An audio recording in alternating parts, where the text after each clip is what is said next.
Now we get all quiet. Yeah. Everyone's pressing buttons right now. We're just kind of like, oh shit, what's happening? Did you guys want me to push a button? Hey, you get that phone right there, Kevin? The little phone. Comments appear here. Oh no, it says live. No, this one. Right here. Yeah, That one. Oh, that one. Yeah. There you go. Okay, now we have all If devices. you want, you can put my phone up there. Yeah, I feel like I need to have one. So you can have Let one. me know when Hey, you're yeah, ready, you can Caleb. use that one, Joe. No, I feel like I want to be. I feel like I'm going to be TikTok. like one of those TikTokers who's just like this the entire time. Like, Yeah. I hate that I'm scrolling through. So I don't know if you're on TikTok, but I'll watch the military and law enforcement videos, and then that's all they feed me because of the algorithm. Oh, because dude, I burn That YouTube shit is- algorithms out, Yo, bro. that I shit is burn so them funny. the fuck out. Those videos are so funny, but then I'll get to live, and it's just some girl sitting there looking at her phone, and I'm like, this is not interesting. one. All right, this is your boy Daniel Lyonsden Evans. You are live inside the den. As always, this is a unrehearsed, unscripted show. We just vibing out. I got two of my very special guests in here today, and I'll tell you why they special in just a minute. To my left, got my boy Ryan. What's your last name, Ryan? Smelts. Ryan Smelts. That's like German, right? Yeah. Right? Yeah. Okay. And over here to my right, I have his colleague and friend, Mr. Joe. Not Right. Joe Button, not Joe Joe Cool. Yeah, just no, regular Joe, right? Just straight average Joe. average Joe. Average Joe. Hey, there you go. The average Joe is in here right now. That's how I roll. I keep those bars low. Average Joe. So look, this episode is special because these guys are one of the reasons why I started my show. It was about 9 months ago or something like that when y'all started y'all live show, and I caught a glimpse of it on Instagram. And me and Ryan has been friends for a long time. I said I want to do something like that, so I called him up. Hey man, can I get on your show? It's about veterans, and I'm a veteran. This is actually two of the reasons why we are so close and everything. I met Ryan back in 2016. We worked for a company called UMC Direct, and we was selling Time Warner cable inside of Walmarts and Sam's. And one of the first things we had in common was we were both veterans. Off the rip, veterans have a little camaraderie that, no matter what branch you're in, veterans always get on with the veterans. But the second thing we had in common was he had just had a motorcycle accident. Oh, Remember that? Yeah. And I you were in an accident? That's how I ended up there. Oh, He had an accident, and he you broke your leg, something like that, right? Yeah, I was working and I wrecked my motorcycle, broke my leg, and the boss wouldn't let me go back to work. So that's what caused me. I had to look for another job. I never knew that. Man, I learned from almost a year. I never knew that. Well, I mean, it's not sitting out where What else are you hiding from me? The motorcycle. The motorcycle? It's behind my Mustang. I'll show it to you when we get back. Oh wait, I have seen the motorcycle. It's there. Yeah, you It's just there. said it doesn't drive. No, Lord, it is. Because the thing is, I looked in You were like, that's the thing I got in an accident on, and it fucked me up. That's the same one, the original one that you read. That's the one? yeah, man. Because back when I bought it, I was 19.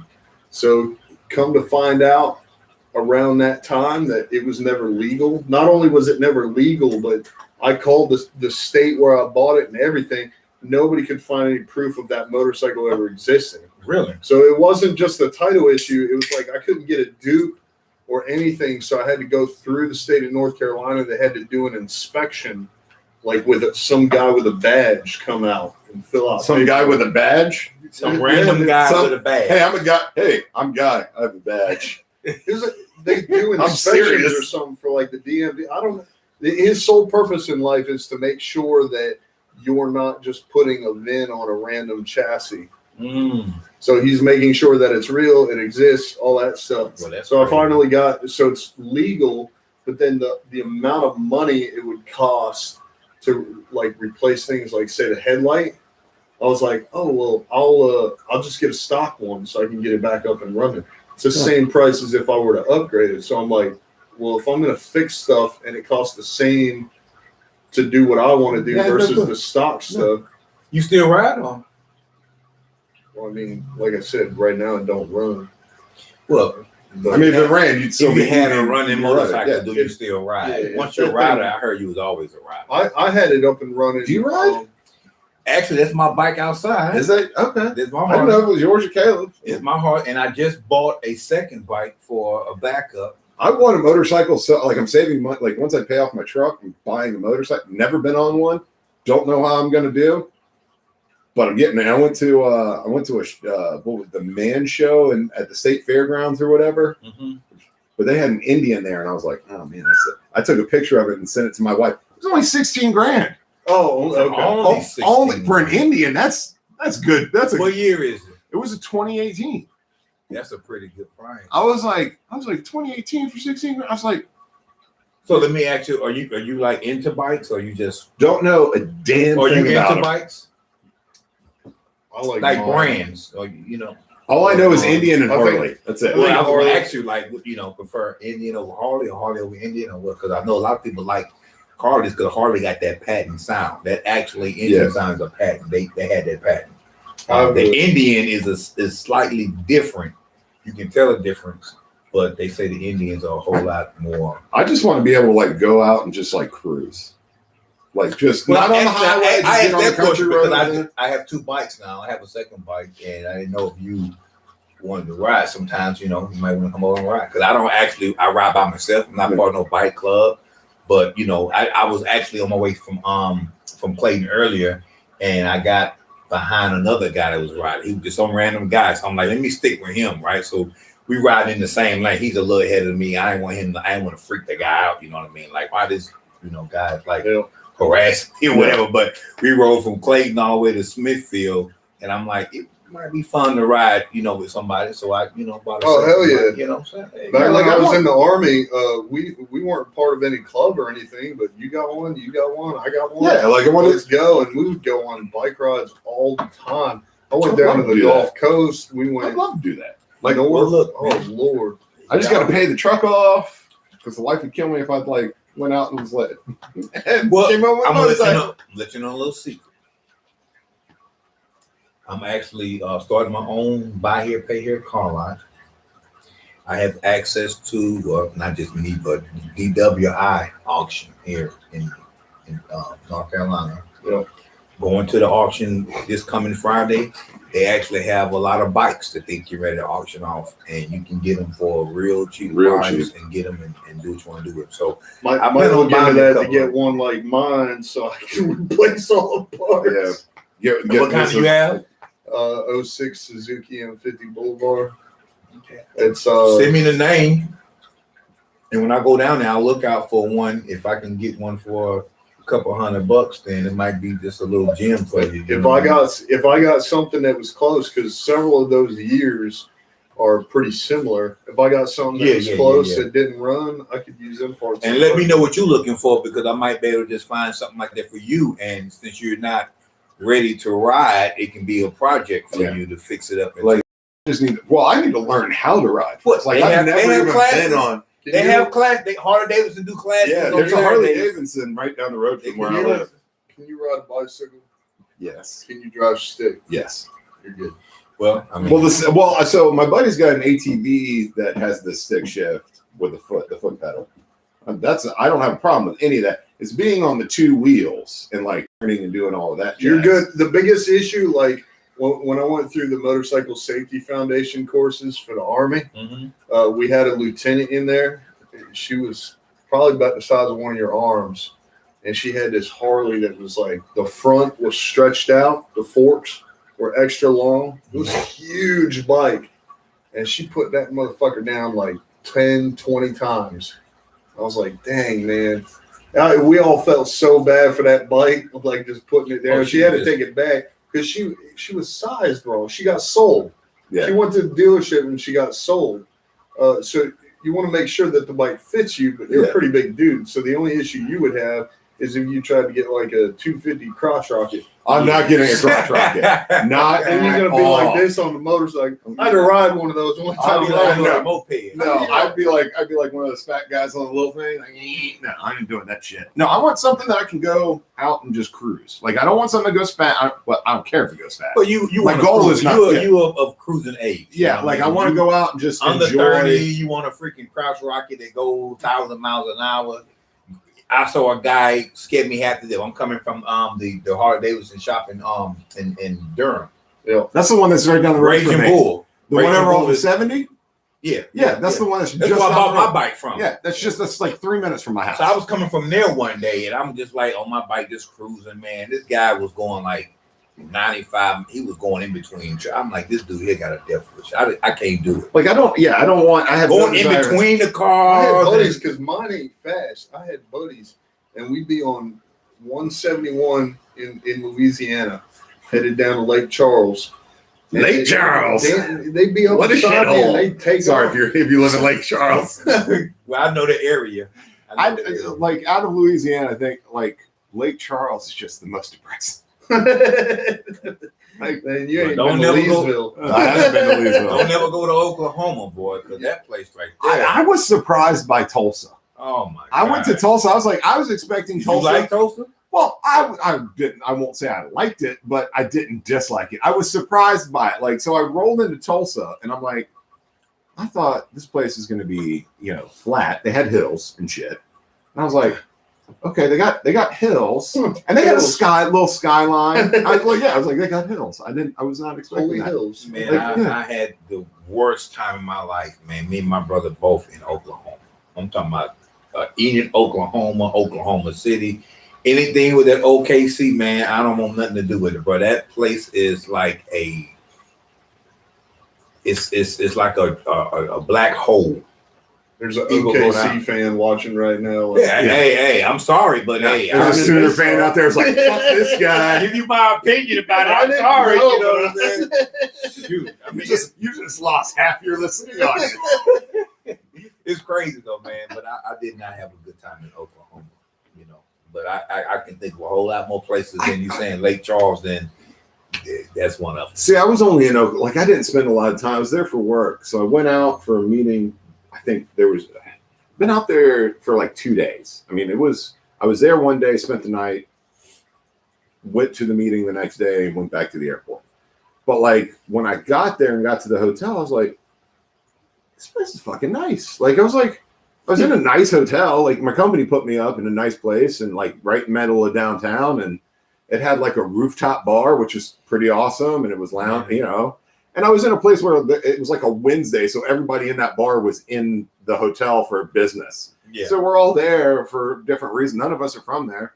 And everybody was really relaxed and laid back and cool. And Well, I guess I if was it's just just a like, couple of okay. days, I guess you can survive. But I wasn't there for a like extended period of time. I Like, live in there. yeah, no. No. Well, so that's how I feel about New Orleans. Like, I lived North Shore Mhm. and worked in New Orleans for 3 years. And New Orleans is a fun fucking place to go and visit. To visit, yeah, To but visit. living there, man. Like living there, like if you're not from there, it's so hard to fit in if you're not from there. There's nothing wrong with it. It's just, it's really weird. Like, because it's so heavy tourists. Like, if you're not from They there and speak a you different move language, there, man. yeah, and you move there, it's hard to kind of get into The in- actual homey feeling. yeah, it's I very think, hard to man. kind of break into that with people because they're just like, I went to they my- treat you like a tourist. And they're like, dude, I live right 2 miles from Man, you. I Come on, went to bro." Miami a few weeks ago, man. It's like I didn't think that Miami was going. I mean, it was a good visit, you know what I'm saying? But it's like nobody speaks English in Miami. Like where? I got great food down there. I love Cuban If food. you don't know, Spanish, you don't. Like my driver in Iraq used to say, North Cuba.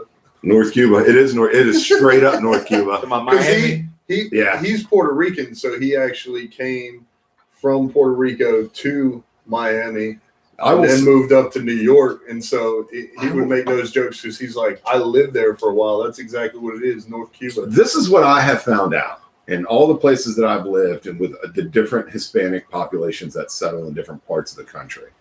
They hate each other. Like, so I work like different like cultures? the different for us looking outside looking in, it's like we're all like, oh, it's Spanish. But like I like a good buddy of mine was Puerto Rican and he would talk shit about other Hispanic cultures. He'd be like, you can't trust those guys from that country because they're fucking awful people. And you're like, really? Like, yeah, really? Like, it's not like I thought they'd be. And then, like, you meet somebody from like, United, you think they are. And we're over here like, how do you become fucking different? Yeah, like, yeah. yeah. You're sitting over here just kind of like, okay. The number one. Like, I knew a Cuban in New Orleans who, like, everybody who was so. I had a guy who worked for me who was Cuban, another guy who worked for me who was from Guatemala, and another guy from, I want to say like Honduras. How'd they get along? The Honduras and the Guatemalan guy, they got along great. They ragged so hard on the Cuban guy. Like they treated the Cuban guy like we treat like trailer park people. And you're like, come on. And you're like, guys, come on. Like, come on. That's crazy. It was nuts to hear some of the shit that they would say. I'd be like, golly. guys, we're at work. We can't talk like this. Crazy. I was like, you would never. I was like, is this a thing? thing? Like, because I looked at it as like veterans, like, right? Marines, when we get together and we see somebody from the Air Force, we're like, hey, what's up, Air Force? You fucking idiot. Like 9 a.m. Wow. Finally. You got up the crack and That's funny because I have a nephew. He's in the Air Force. He's stationed in oh, that's cute. Charleston, South Carolina. Yeah. And I be hearing him. You gotta get him a gym membership so when he comes back home, he can actually start working out. Like that's done out of love, right? Like we do that. Like so, it's one of those things. Like if a civilian did that, we would all be like, oh no. Yeah, you don't know what it's like. You can't get to talk. You don't get to talk. Yeah, like you gotta go put your shit up before you can start getting on this. You can't talk bad about it. We can talk bad about each other. Nobody. We went through boot camp. Yeah. So Nobody talks bad about my brother but me. Like that. So that's how I originally thought with these guys. I was like, so is this kind of like one of those things, like you're all just kind of busting each other's chops, and they're like, no. No, we actually fucking hate him. Yeah, that's a fucking turd. Like that's what they told me. They were like, that dude is a fucking turd. And I'm like, he's a nice guy. He's a father. He's a nice. No, he's from Cuba. He's a fucking turd. And I'm like, no, you can't talk like that. That's crazy. Because when I went to Cuba, like that was my first duty station, and I was expecting to see a bunch of Cubans, right? You all right, man? I get to Cuba First and duty station is Cuba. Oh yeah, man, it was crazy, man. We went to Cuba and it was no Cubans in Cuba. All the Cuba was in South Florida, and all of the Jamaicans was in Cuba, and the South Floridans was in Jamaica. So I'm like, everybody just kind of like switching. They were like, we had Filipinos on the island, we had Jamaicans on the island. Dude, I heard that duty station though was legit. Like it was a night, like. Before they opened up the prison there, Gitmo or whatever. Yeah. Because they had like a whole bay to themselves, like an actual like bay. So like one side of the bay had the base, but you could like go and rent like jet skis and all this other crazy shit. Man, that was a long time ago. Because by the time we got there, they wasn't doing none of that. We couldn't even get the MAC flights and none of that. We was like just stuck. Oh really? Like yes, man. I had one of my to Cuba. I mean, good place to save money because you ain't doing that. You know what I'm saying? But other than that, no. Dude, I had one of my senior guys came from security. What is it called? Security forces. Yeah, security forces. I can't remember the abbreviation. Keep on fast team. Fast company. He was Fast Company. Yeah, Fast man. He was in Fast Company. That's it. Yeah, and. He came back. He's like, "Yeah, man, we used to get like rent jet skis and shit, and go out into the bay and like fuck around." How old was this guy? He was 20. Like this is 2008. He was probably 22, 23. He's a corporal. He must have been in a different spot. No, he was. That's the only place you can go in Cuba is Guantanamo Bay. Yeah. So then maybe they started it back up after you left. The time. I mean, when I left. It was getting real bad. Them young boys was out there doing all kind of stuff. They broke into a bank. Maybe that's why they like, we need to give them shit to do. Yeah, like, there's nothing. They broke into a bank when I left. Like, there's nothing more dangerous in this world than a bored Marine. Oh Lord, there is good. So funniest story I ever have of the Marine Corps was We were waiting for Transpo. We were in the field training at Camp Lejeune, and we were waiting for Motor T to come pick us up. And we had found this big industrial fan, and it was, it's August in eastern North Carolina, and you're just kind of just melting. So we turned on this fan, but we couldn't turn it, so it was only facing up. And because we were in combat town, so we're all standing around it trying to cool down a little bit, and our corpsman just comes over with a med bag, and he's like, "What's up, guys? How we doing?" And somebody just goes, "Hey, Doc, why the fuck do you always show up with a med bag whenever we're standing around?" So the first thing I learned in Corps school is if you ever see a group of bored Marines standing around, get ready because something's about to die. Crazy. And as he said that, another guy goes, "Hey, let's catch something and throw it into the." And no one's like, "Oh, we can't do that." He's like, everyone's like, "Yeah!" We started like, No, we can't do that. yeah. No one, the voice of reason was not, "No, you can't do that, guys." The voice of reason was like, let's find a fucking lizard and see what happens. It's not a lizard. Like, well, in Cuba, it'd be those iguanas. yeah. But I think that's why they might have done that is because they're like, well, bored Marines, we need to give them something to do. Man, them iguanas got about as much rights as a bald eagle in the United States. Like you see an iguana, you got to stop. Really? He has to. Is it like their national animal or something? In Cuba? Yeah. They got Iguana Boulevard. The name streets is named after all the iguanas over there because that's Iguana City. That right there, man. I've seen about 100 of them. It's crazy. Then they got these things called banana rats. Banana rats? They call them banana rats because they leave little turds shaped like bananas, but it's almost like, I don't know what you compare it to over here, but if you hit one of them on accident, you come back and it's like 3 more, like trying to mourn his death, and then you come back, it's like 8, and then it's like 12. It's like a whole funeral procession. It just be all right. You're like, I thought these things are crazy. They're wearing suits and shit. Yeah. like a I don't know what it's. They look like they build a little coffin. It's like a cross between a possum and It's been 8 minutes. rat. Seriously, that is efficient work there. Do they have tiny tools? I don't. What's happening here, man? That's crazy. On Cuba, man. But that was my first duty station, man. Out of MOS school, went to Cuba. It felt so bad about it. They was like, "Look, we know we screwed y'all up on y'all first station, so you have a choice. You can go to Hawaii, fuck yeah, or you can go anywhere on the East Coast." And I'm like, Hawaii. I'll take East Coast. No, I would have gone. Well, so I joined the Marines to be like, so I'm born and raised right here in North Carolina. So I joined the Marine Corps. I was like, I want to go to California, Hawaii, even Okinawa. I would take Okinawa. I do not want to go to You Jacksonville. joined the Marines to travel. Yeah, because they go on Muse, dude. Well, that's fair. They go on Muse. Nobody else goes on Muse. Most of the time. Most Like most like of the time. everybody else goes on mute. Yeah, everybody.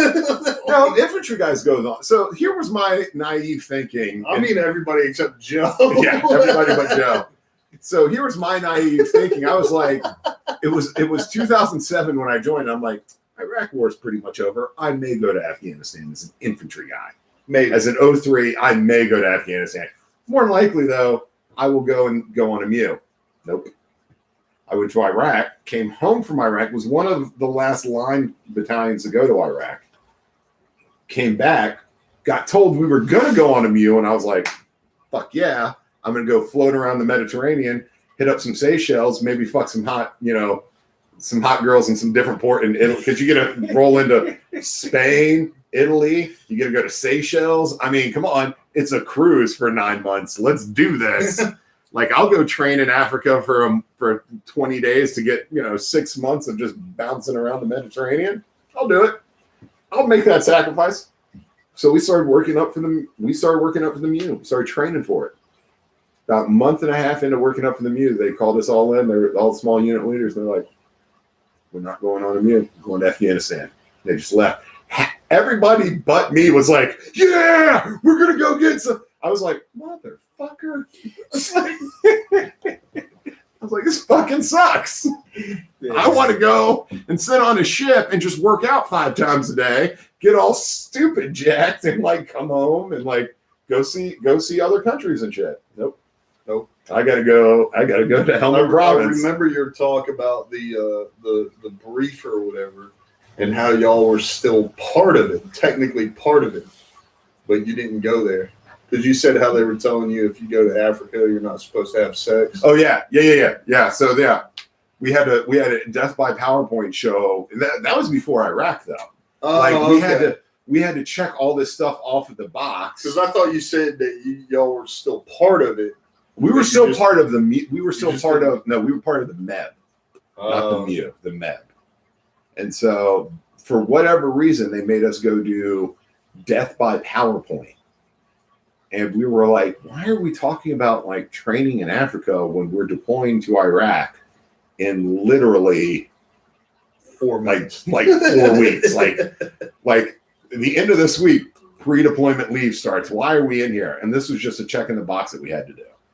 And so this whole thing was, the story he's talking about is we had this like slideshow from like 06 to like 1800. See, it's good we're here because otherwise, like nobody else would understand this story. And it was just death by PowerPoint. And you would have like your first PowerPoint, then someone else would come on, they do a new one. But they did, and I can't remember any of them. Like, and they were all just kind of random shit. Like, drink plenty of water when you're in the desert, and here's what happens when you get dehydrated. Like, it was that kind of shit. Like, they're trying to teach you the signs of dehydration. Mm-hmm. Well, one of them, they were like, it was about fucking in Africa. Like, we were going to have a chance to go have sex in Africa or something. I don't know. Like, we were going to we were getting ready to roll into Africa to do training or something. Well, they were talking about, they were like, here's what you need to understand. There are these devices that some women will walk around with because their families will put it in them. And it's like a little circle thing that has a piece of glass. What? Yeah. And they'll put it inside of it? So it's like a ring. It's like a birth control ring. But instead of it just being a hole that, you can, go through, there's like a pane of glass. And so what happened is, because rape, I guess, so I don't know what the whole story was. What I remember is if you break the pane of glass on this thing, these little spikes come out and they go in this way. So if it comes a spike will shoot out that way and like prod. Oh my God. And so there was out of the entire battalion, 2,500 young Marines, that was the collective, ooh, because they had the slideshow up because we were in the movie theater. I'll never forget this. They had the slideshow up on the movie screen, and then they had the picture of it, and then they had the very next picture was, this is what it looks like once the glass pane is broken. And everyone just goes, ooh! And that's in Africa. Yeah, that was apparently. Finally, someone just you could have had a 5-minute session and that would have been done for them. Yeah. Don't do this. This is going to happen. Yeah. Okay. Well, so finally, someone just stood. It was like a high-ranking person just stood the fuck up. So it had to be like a first sergeant or a master sergeant or somebody. Just stood up and goes, "We're going to Iraq. Why are you telling us this shit?"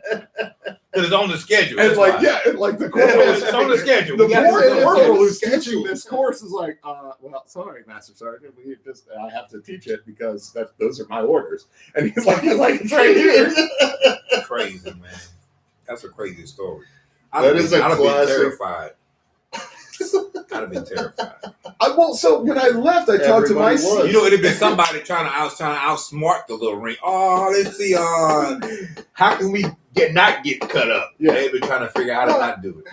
Well, that's fair, but if you think about it, what he's talking about is like the family puts it inside of the girl. Mm-hmm. She knows it's in there. It's more to protect against rape. No, than it is yes. Yeah, it's more to. She has to take it out. I don't think the girl would be like. I don't think it was like forced upon her. Let's go back to my room. Man, I saw a movie. I mean, I don't know the culture. I saw a movie about something similar to that.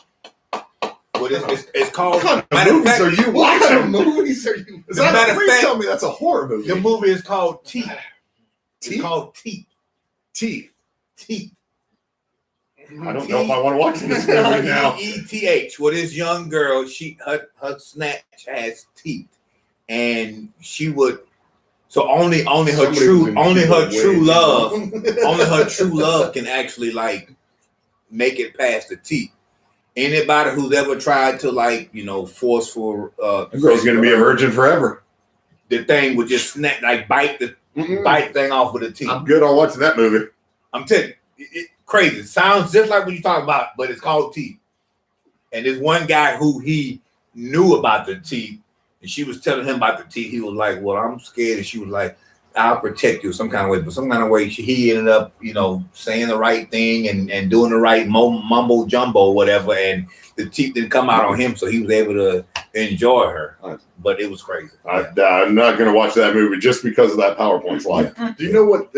Someone watching that movie sounds like somebody that went to the bazaar in Iraq to get a $1 DVD, and it's like The Bourne Ultimatum, and then they put it in. It's that. Yeah. Shit, man.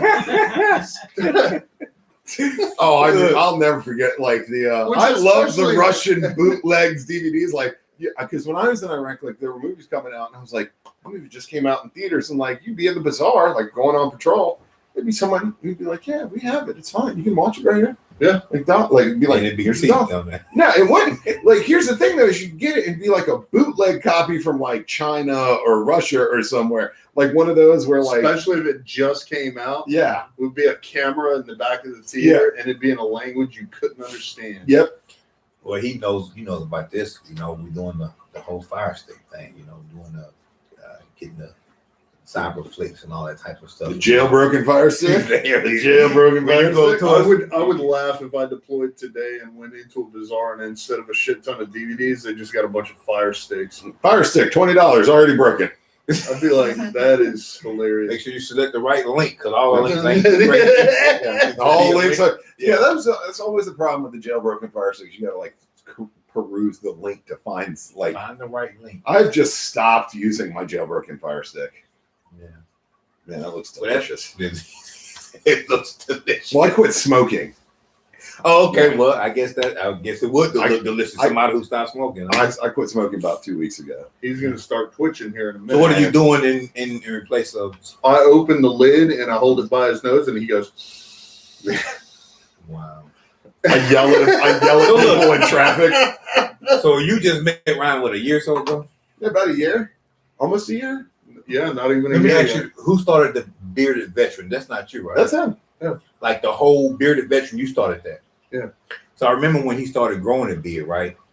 I wanted to grow mine, but I didn't have it's like the itching stage, So I always see him. Then I started seeing products that came out, like bearded products, and I didn't know if that was something you was trying to get into or not, but it was just like beard oils and combs and all that kind of stuff. No, but I know a guy that's got one. It's probably about twice as long as mine.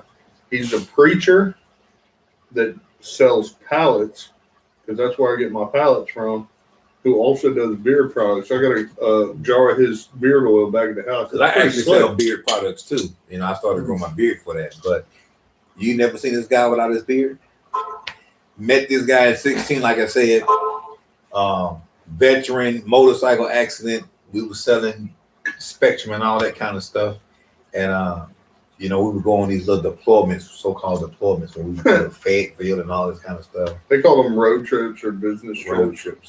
Yeah, road trips. I'd be like, don't call them deployments. Well, he met me, and I think what happened is I had just shaved it off. With the beard? Yeah. Oh, so you grew a beard before? Yeah, ever since I got out of the army. I mean, the day I got out of the army, I had a full beard because. So he must have shaved it off to get for the job interview, huh? Well, I shaved it off for the interview with the first company I worked for when I got back here. This is not Corona, y'all. This is a regular sneeze. I'm not sick. I hate that we have to stress. You have to say that now. Before Corona, you can sneeze 100 times. Oh, he's good. Now you can. Look, I'm vaccinated. I'm fine. I'm good. I don't care. I don't give a shit. You cough on me, I'll just But then I shaved it again for the interview because I didn't know. And then I go in there, and both times, the first time I got a job, I asked my brother, because he worked at the company I was interviewing at. I was like, "Do I need to shave?" And he was like, "Yeah, probably." I go in, and everybody had a beard or a goatee. I was like, "You suck." And then I went into that one, and I shaved because I didn't know the people. And the boss man had a beard. I was like, This is stupid, man. So you know one of the shitty thing? Like, so I got out immediately, like day one on terminal leave, stop shaving. Yeah. Like day one. Because I was one of those guys that had to shave like twice a day. Same. Yeah. Like, and I fucking hated it. And so I got out, immediately stopped shaving. I went to college and part of my degree, I had to do culinary labs. And so I ended up like in the culinary labs, they're like, you don't understand. You have to shave your face. You have to be clean shaven. And I had been out for like 8 months and I had like a really nice beard. And I was like, so I would have to shave every day. And then when I got done with my labs, I started not shaving. I wanted to grow a beard like yours. And like it started getting a little wild there in Denver for a while. And my wife, she looked at me, she's like, this? She looked at me, she does that. She goes, this right here, this thing? What's happening right here on your face? She's like, you got to keep that shit trimmed. You're not ZZ Top. You ain't rolling with a beard like that. ZZ Top. That's See, that's the That's what you difference call I it. am. Yeah. I actually am. So. People don't quit my their wife does job not let because me they roll have with to a ZZ Top beard. shave. Man. So Toya for the wedding is going to make me, she sent When me a is the picture. We don't know. We're working on buying a house right now. Oh, okay. Well, make sure I get an invitation. Yeah, right, You know what I mean? seriously. Don't worry. I want to make sure my name is still on your list. I'm officiating my friend's wedding out in Colorado next year. So if you need an officiant, I'm just saying, I'm here. And I'm free. Is that how that works? Yeah. Well, in Colorado, you don't really need anything. Colorado's a frontier state. Like you just need like witnesses and someone to go, do you take this person to So be anybody can do it. Yeah, in Colorado. anybody you don't need to take anything. Here in North Carolina, you need to get like a 20-minute certification online. I think my buddy Matt did that on the internet in Louisiana. Bro, I let think me just be your officiant, all right? Let me do this for you. I don't know that she would actually have a problem with that. It'll be hilarious. You officiate the wedding. Yes. Everybody will be y'all be cutting up the whole time. Yeah, You everybody won't will be be through the whole in ceremony tears by till the time it's over. They'll be like, wait, did they actually kiss? Is the wedding over? What's Is this happening? is this a real wedding or are we being pumped? Yeah, What's going exactly. on here? Where are the hidden cameras? Yeah, this got to be pumped. Yeah. Where is that Ashton? I don't even know if he's still doing. I don't even know if is Punk still at I that. don't even know. I don't think so. I Oh, think if it is, it might be We're somebody else. dating ourselves. Somebody else might be doing it now. Because you know how they always pass on the show, because I know Joe Rogan started the whole Fear Factor. Now Ludacris is doing it. So Wait, show- Ludacris? There's a new Fear Factor? Yeah.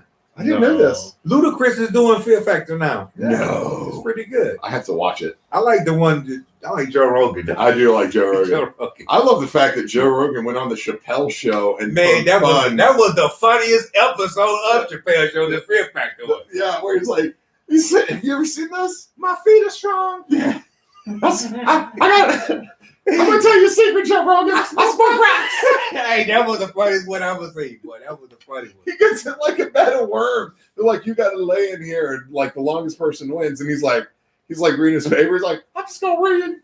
And he lays there. I'm gonna like, take me a I'm nap. gonna take me a nap, Joe Rogan. I smoke rocks. And he just like goes to sleep. It's the funniest shit in the world. Yeah, that one's really funny, man. That's Like the crackhead gave like no fucks. It was hilarious. You ain't never seen that, man? No. Oh my Oh, we're god! gonna Did have you to watch YouTube Fear some Factor? Yeah. Yeah. Go just type in Dave Chappelle Fear Factor. It's hilarious. The funniest episode ever, man. But that's crazy. There were so many funny. Like I loved the Chappelle show. There were so many. They funny actually talking about episodes. bringing it back. He had to go through a whole illegal thing where when you in show business, you don't really own your name. Mm-hmm. You have to sign all rights away for your name. So when he left the Chappelle show and went to Like he gave up like $50 million. it was a pretty big pretty number. big. So when he was gone, they did that last season without him, right? They just kind of like ran the show, and it was like Ashley Larry and the other guy was doing the show. Come to find out, Chappelle didn't own the rights to that show, so he can't come out with another show unless he get the rights, and they have to. So they actually started. He got a deal with Netflix. He talks about it in one of his stand-ups where he said Netflix wasn't even out when the Chappelle show was on the air. How they stream my stuff and they ain't Didn't never asked for he wrote like a permission. letter or something, put it out on like one. Well, he told and the he was people, like, he "Please said take it down." And he people said, just like yeah, rallied around him for it. Netflix took it down immediately because he said they made him feel bad. He told the people, "Do not watch the Chappelle Show until they pay me. Yeah. Boycott the show."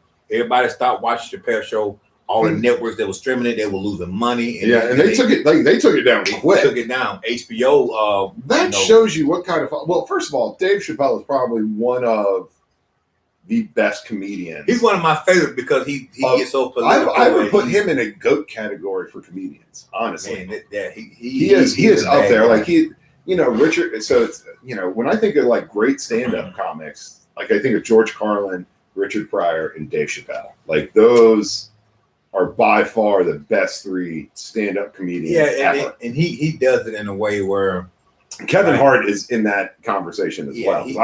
Kevin Hart just seems like, but he's not. I don't consider his stuff stand-up as much. Because he just gets up and he's one of those dudes who you'd be seeing in a bar, and he would tell you a story. It could be the most depressing story in the world, but everybody would be laughing.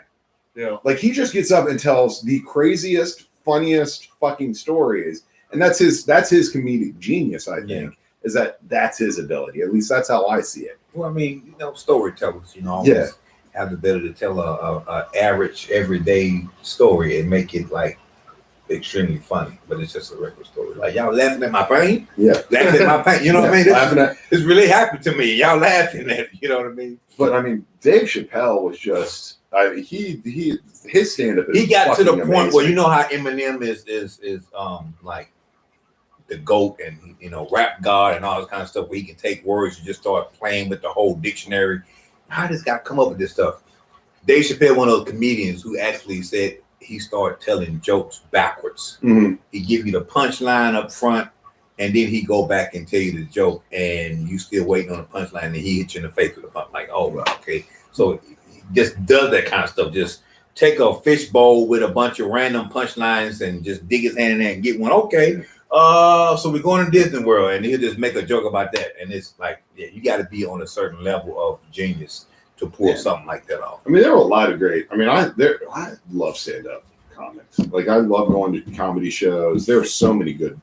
Tom Segura. Oh yeah, I love Tom Segura. Bert. I love Bert. Steve Renzari, I love him. He's hilarious. If you ever get a chance to go see him, that shit's funny as hell. He was on The League. You know what I'm talking about? Oh, Steve Rannazzisi. Rannazzisi, that's it. Yeah. Man, I love watching. Like I kind of nerd out on stand-up comedy. You nerd out. Like I nerd. But here's the thing. Like I will watch. If you're not funny on stand-up, like I will turn your shit off. Like there's been a few on Netflix. 10 minutes, 5 minutes. How long you give them?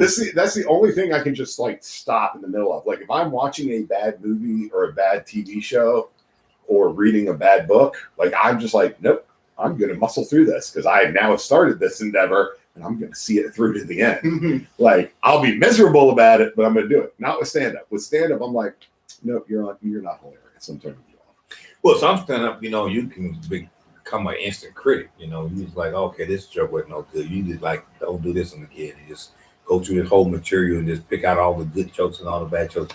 I actually watch comedy with the expectation of, I want to see this guy can make me laugh. Yeah, that's what I mean. So that's like if I go like 10 or 15 minutes into a comedy show and have not laughed at all, because I go into every comedy show like I'm going to be in tears when I leave. It depends on who you're going to see, because I've been to a couple of shows that I had to actually bring some bullets with me. Because how they go through the crowd and start talking about people. I'm like, all right, if they come down my road, I got something for them. It's going to be a whole different show when we get done with it, because I can do this too. You know what I mean? And I remember I went to one of Ricky Smiley shows. I was in Biloxi, Mississippi. He started going down the road. I'm like, oh, okay, here we come. Went right over me. I said, oh, I wanted to unload these jokes on him so bad. I was studying all this stuff. Didn't come down my road. I said, okay, but when you go to somebody's show and they start talking about the crowd, it's always good to have a couple of, So the one thing I learned, I went to a comedy show when I can't even remember who it was. It was some like local comedy guy when I was like 18, 19. I remember going to the show with a bunch of friends. It was he was not famous. I can't remember the name. But I remember my buddy that I was with started heckling the guy. Oh boy. And the guy was okay. I mean, he wasn't great, but like you could tell he was working on his material. Yeah, Like you could tell like that a cruise boat comedian. Yeah. I would heckle a mess out of a cruise boat. like comedian. he was out there working his material. He was trying to, and this guy, like I wouldn't call him my buddy. He was just I was in the group with him, and he started heckling him, and that's when the show got funny because this is where I learned real quick: never heckle a comedian because they've been heckled so many times that they can just zero in on it, and if they know they're doing a bad show. Like that's what'll make a good show. Yeah. They'll just They'll focus just on that motherfucker who's heckling them. They'll win. They'll win the crowd back quick by Yeah, heckling somebody. You know. Oh yeah, absolutely. This dude tore this guy up. I was laughing and chuckling through the show. It wasn't like in tears, but I was like, that's funny. But when this guy that we were with started heckling, the comedian just turned. I was on the floor. I was like, "Sound true? You're a douchebag!" Like it was hilarious. It ain't no funny. It ain't no fun when the rappers got the gun, huh? Yeah. Back in 2007, can't remember who it was, but he put out a documentary called Heckler that talked about comedians getting heckled and how they handle it. And I went through a whole bunch of them. That documentary just needs to be Bill Burr in Philly. Bill Burr, yeah, he's a nice. That's what like made Bill Burr famous. With the heckling. Yeah, so like I guess I don't know if this is the true story. So I guess the story that I've been told or I've heard is that he was doing a show with a bunch of other comedians in Philly. Mm-hmm. And every comedian who'd gone on before him was just kind of getting heckled, like the entire crowd was just heckling him. And he's just like, when it's his turn, he just goes out and was like, y'all want to heckle me? All right, let's have. And he just started he didn't do a single bit. He was just tearing into the crowd.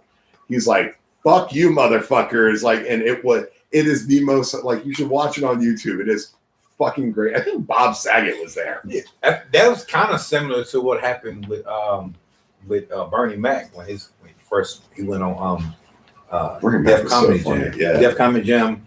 The first time he was on there, they was telling the story how everybody was out there was getting booed and they was like having a hard time. And he said, "I'm just gonna go out there and just accept it."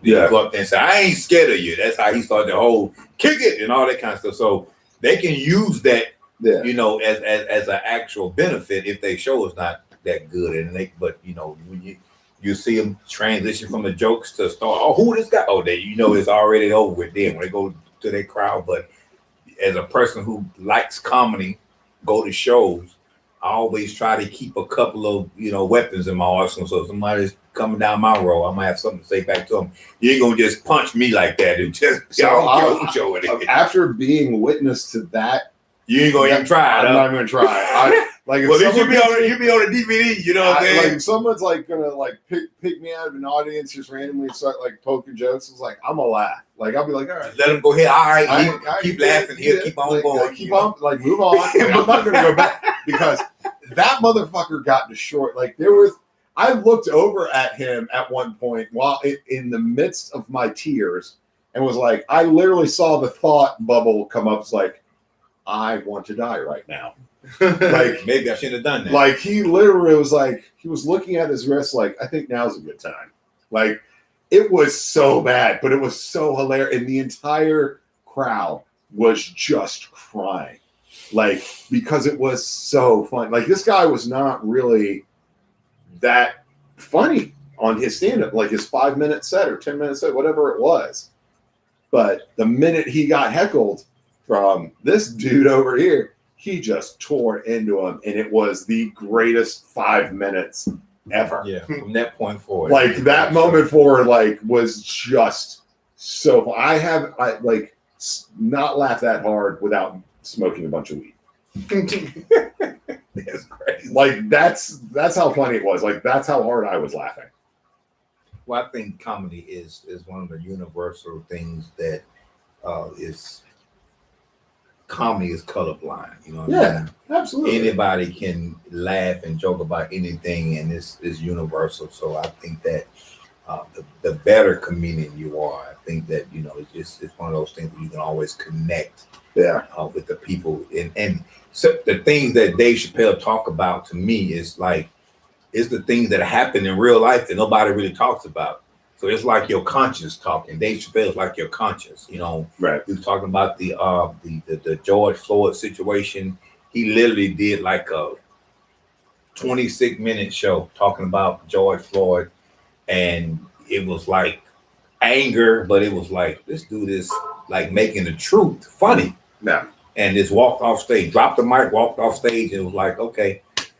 I'm like, this dude is crazy, man. You get to that point, you can just say a bunch of random stuff, have everybody laughing about it, feel your pain, drop the mic, walk off stage, show done. I mean, it was awesome. And there's a lot of good comedy out there. I mean, there's a lot of good stand-up. There's a lot of good comedy writers. I mean, there's stuff out. Have you seen like Bill Hader? I think I've never seen a stand-up from him, and I wasn't that big of a fan of him on Saturday Night Live. I mean, he did some funny shit on Saturday Night Live, but like the stuff he writes. So I think writes for South Park for a little bit. I don't know if he still does. And then he wrote so Barry on HBO, which I think is fucking hilarious. The show? Yeah, the show Barry. It's called Barry. So he's a former Marine who turns hitman, and it is fucking. It's a comedy. It's a dark comedy. It is fucking gold. Yeah, I'm gonna have to get into some more shows. It is one of the fun. Like his writing style is so good. It's you need to watch it. It's fucking great. I might check it out. There you go. I've plugged a couple of shows. Yeah, I need to watch it. I think the last. I'm actually back on the Power universe, watching Raising Kanan and Ghost and stuff like that. That show, but I need to get into some more shows. I mean, I get bored with shows alone. Like I was watching The Walking Dead, and then I started getting bored after they took Rick. I didn't even make it that far. Once they killed Ken off, I was like, I'm done. Yeah, Rick. They supposed to be coming out with 2 spin-off movies from the show, so I'm still waiting on them to show up. The Walking Dead movies. Never got into that show. I love zombie stuff though. I like zombie stuff, but it's mostly just people fighting. Yeah, just. Yeah. I mean, there's nothing wrong with that. It's crazy. I like. I mean, you look like one of the guys on the show. Am I seeing that picture? I feel like I look like a lot of guys on that season. I actually got one of those picture faces. of one of the guys on the show, and it looked like he had long beard. I was like, man, this looks like mine. I just like the idea of dystopian apocalypse, post-apocalyptic world. Yeah. It's like, all right, I'm going to grab my guns. If I make it through the initial, whatever it is, disease, zombie, whatever, I'm like, all right, I got this. They turning this doggone pandemic into some kind of. They are trying their. Man, oh my, I'm so sick of that. So Sick. Hard down here, and I don't know how people are going to review that. So I am a pragmatic person. Mm-hmm. And I've got the vaccine. I know I can still be a carrier. But the reasons they're going back to masks does not make sense. And it doesn't make sense for 2 reasons. A, the study that they're using to go back to masks is based on, from what I've seen, a study from India that only had like 100 people as part of the study. And India does not have the vaccines that we have here. So that's problem 1 with going back to masks. The second thing is going in regards to going back to masks. We with vaccines, less than 2% of the people who get vaccines are going to the hospital. So the majority of the people who are not getting vaccinated are in a camp that is kind of like, we're going to wait and see. So by the CDC going and saying we need to go back to masks, the unvaccinated population that is saying we're going to wait and see has now just flooded into never going to get a vaccine, never going to do it because we have to go back to masks now because the vaccine's not working. That's kind of the mindset that they're having. That's the psychology there. And so they've just completely, like, if their goal was to get 90% of the population vaccinated, they have failed miserably because we went back to masks. I They mean, completely fucking failed. yeah, I mean, it's one of those things. If you have something that's supposed to be a cure-all, but it's not. But I think the president said a couple weeks ago that it may be. He used some words that was like not convincing. It was a non-convincing word. Like, you get vaccinated, you still may be in jeopardy of catching it. What am I getting it for? If I'm still going to be in jeopardy, like, what are we doing? Like, I don't want to take something that says, oh well, you still could potentially get it. Well, they're not being leaders. Is what they're being vague. The thing is, like, yes, you can still catch it. Like, I can still catch COVID as a vaccinated person, but the likelihood of me catching it as a vaccinated person and having serious symptoms and going to the hospital is far, far, far less likely. If anything, I'll be asymptomatic and will be a carrier, even of the Delta variant or whatever other variant comes along. But hey, it's the same thing for the fucking flu. Kids get a flu shot, they go to school, they catch the flu from their best friend over here. They come home and they go kiss mommy, and mommy now, who hasn't gotten the flu shot yet this season, now has the flu because little Johnny carried it home. Like, yes, you're still going to be a carrier, and if you don't want to go get the vaccine, that's the risk you take. But hey, we live in a free country. It's your choice. If you don't want to get it, don't get it. But that's the risk you take. Yeah. Well, I mean, this whole thing is about risk and choices and things like that. Risk assessment. How about you? You took the vaccine? You get? No. What's your reason behind that? I'm pretty sure I was one of the first people to have it because I got it in 2019. Yeah. My partner at the time was Chinese, and he had just got back from China. And then everybody in the warehouse got super sick, like deathly ill. And we were coughing and, Did you lose your sense of taste? I don't remember. But so I'm pretty sure I already had it. I don't get sick that often. I'm not in a high risk category. I don't have any comorbidities. Which is one of the reasons why I choose not. I don't get sick at all. I mean, it's one of those things where, I mean, I don't. So the first fever I've had since being in Afghanistan, so I haven't had a fever since being in Afghanistan. And the first time I had a fever since that was 10 years ago, 11 years ago, was after the vaccine. I went and got, but the reason I got vaccinated is because my job, I'm a frontline worker. Yeah, you have. So I have to interact with a lot of people. Yeah. And I was like, I'll go ahead and take it and just, take my lumps because and I'm with the healthcare workers now. They're trying to force them to take it or they get fired. I don't think that's right. I don't think that's right. I think we live in the U.S. Like, we live in a free society. You should choose what you want. Yeah. But the people who, like, you shouldn't punish everybody, I think, one versus the other. Like, so I'm in the minority right here because I'm the vaccinated one out of the three of us, right? I shouldn't have to go out and wear a mask because I went and got vaccinated. That's me. I also am not going to yell at you two for not wearing a mask. I don't care. Yeah. Like, if y'all get it, that's on you. Y'all made your choice. Like, I'm sorry. Like, I hope that nothing bad happens. I hope you recover. But I'm kind of like, yeah. Well, the It's all about celebrities, choice. the celebrities saying we're living in a pandemic of the unvaccinated is another one of those contradictory things because We should all listen to celebrities. They are very, very smart. the basic concept is if you're vaccinated, you can't get it. If you're not, you can get it. So how can you give it to a vaccinated person if you're unvaccinated? So how is that relevant, Yeah. And then the concept of wearing a mask is so that you don't spread it.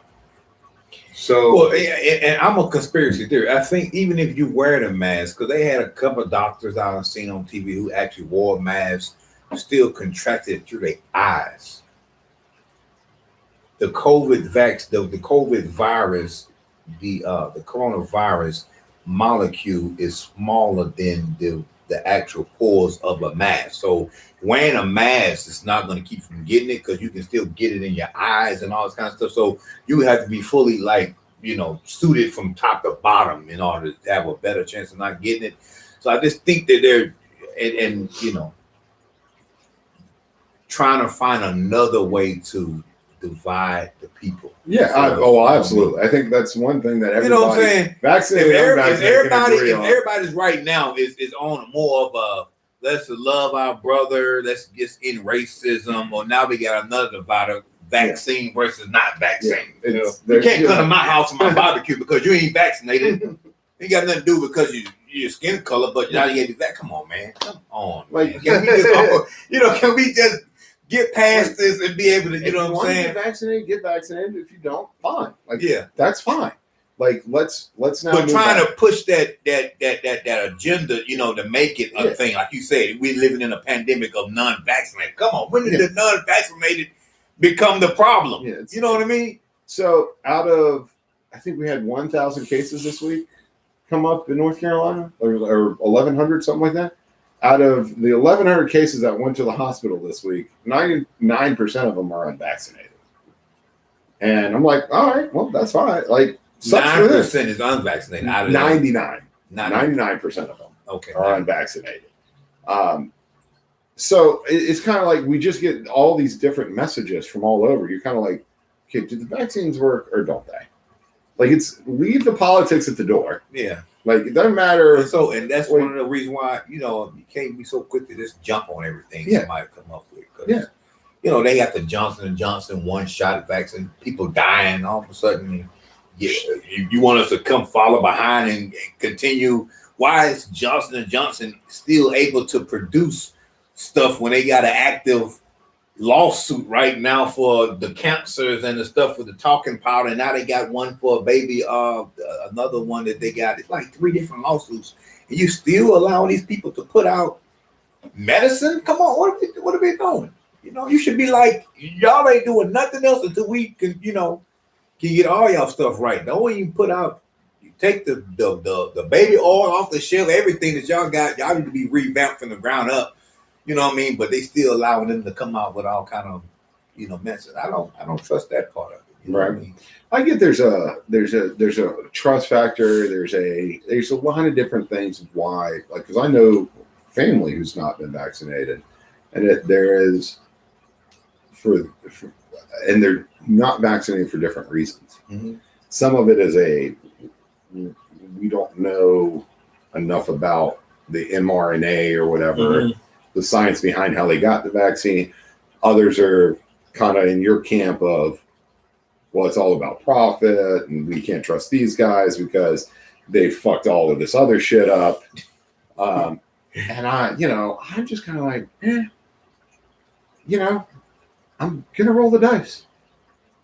I made peace with the fact that I'm gonna die a long time ago. Like, shit is going. I'm right around the time you signed on the dotted line. Pretty much. Look, I guarantee you this: in my life, I will die. When your that time shit is up, going to happen. But I don't want a speed pass to it. Like, this shot and say, and when you start hearing stuff like they paying you checks and a lottery for it, come on, why you paying somebody to take this shot? What's really in it? You got to pay somebody to take it. Give the vaccine out or vaccines out to people. If they don't want to take it, then they don't have to. Their choice. It should be their choice. And don't make we live in a free whole society. vaccine a whole, like I say, a pandemic of the non-vaccinated. Come on, man. Yeah, that's just not right. I miss the times and the days where you walk up to somebody, you can already tell what kind of day they was having off their facial expression. Somebody come in the car and like, man, that's this. And you like, this over here, he's pissed off. You want to piss him off. Now you got a mask on. Is he having a good day? Or I got to read his eyes. Is his eyes squinting or are they smiling? You don't know what people, somebody rob you, whatever. He's a mask guy. I don't know who was. He had a mask on. Now you got to find everybody who wearing a mask in the area. Like, oh, this is crazy. You know I just think that it's just all about division. Honestly, that's what I that's think it the is. division part. Like, know? look at it. I mean, the three of us are sitting in here. Obviously, we have different beliefs, and I got no problems. None. Well, we have the cheat code though, What's that? because we were all in the service. Yeah, it's true. The Well, cheat you know, That was the other reason I went and got vaccinated. I was Blood. like, I got injected with so much shit in the Marines. Like, I don't even. That's Well, Like, back I to remember back- day 2 of boot camp. They're just like, go stand on the yellow footprints with your both sleeves rolled up, and you're just like, and I think that might be one of the main reasons why I don't want to get something. Which is you know. That's why I completely make the joke understandable. that I already had it. Yeah. People were like, "Well, yeah, 2005, man. I probably already had that shit." Dude, I got the polio and smallpox Yeah. vaccine running through my I system. got 5 stages of anthrax. Yep, I got my anthrax shit. Like, I've got back, like, and I didn't have a choice. There was no like, oh, I don't want this shit going into my body. They were like, I don't give a fuck. Hold still, Hold motherfucker. still, or I'm gonna hold you still. Like, Yeah. those are your options. It's crazy that you all are here though, man. This like it has come full circle for me. Like I told you before, you know, when I saw your show, you know, I'm like, I want to be on these guys' show. Like this is what I want to be able to, you know, to bring something to the table. And I told you, whenever you're ready, you're welcome on my show when it gets up and running. I'm kind of jealous because you got a whole set. You don't have a set. Please, don't be jealous, We don't have man. a set. I'm gonna tell you This is something about me, badass. man. This is bad. It's fucking legit. Don't man. be jealous, This is man. professional as fuck over tell here. you, man. Hey, we got these microphones. You man. guys inspired. That's about all we These are got. the Look, exact same ones. you guys inspired this, but not only that, I'm just a different type of dude, man. I mean, you know, Yeah. me, man. You know what I mean? Like, if I'm gonna do something, I want it to be done a certain way. I want it to be, you know, like looked at a certain way. So don't be jealous, because you know, I had a meeting with some guys, and like I'm like the most non-tech savvy person probably in the whole thing. So I had to say Caleb, and I got another tech guy say, we had a meeting and say, I want to do a podcast. What do I need? This guy built this computer just for the podcast. Oh, He said, shit. it's got to be built the computer. Yeah, see, like you're putting us to shame. Like we Just have like a laptop. I wanna and, make like, sure- one camera. Well, no, I have a built computer, but I use that to edit. I was in not gonna awe look of what after I your seen house. when I came to you. I'm like, man, I want to A do something. couple I of wanna- wireless mics, like, and you know, a bunch of beer. That's So- usually how we roll. That's what I was saving the money for. Yeah, that's yeah. The We need, beer. I didn't want to spend it on microphones. we need to spend it on good beer. Got to have it on Beer. beer. We need to have the beer. So let me ask you all the question, since you all here, and we've been talking about a whole different kind of stuff, and the whole veteran conversation is what got me attracted to want to do it in the first place. I feel that since the pandemic, because people have such, they've been going through depression, they just been like in their own heads about certain things, wanted to create a platform where people like us can just come in and talk.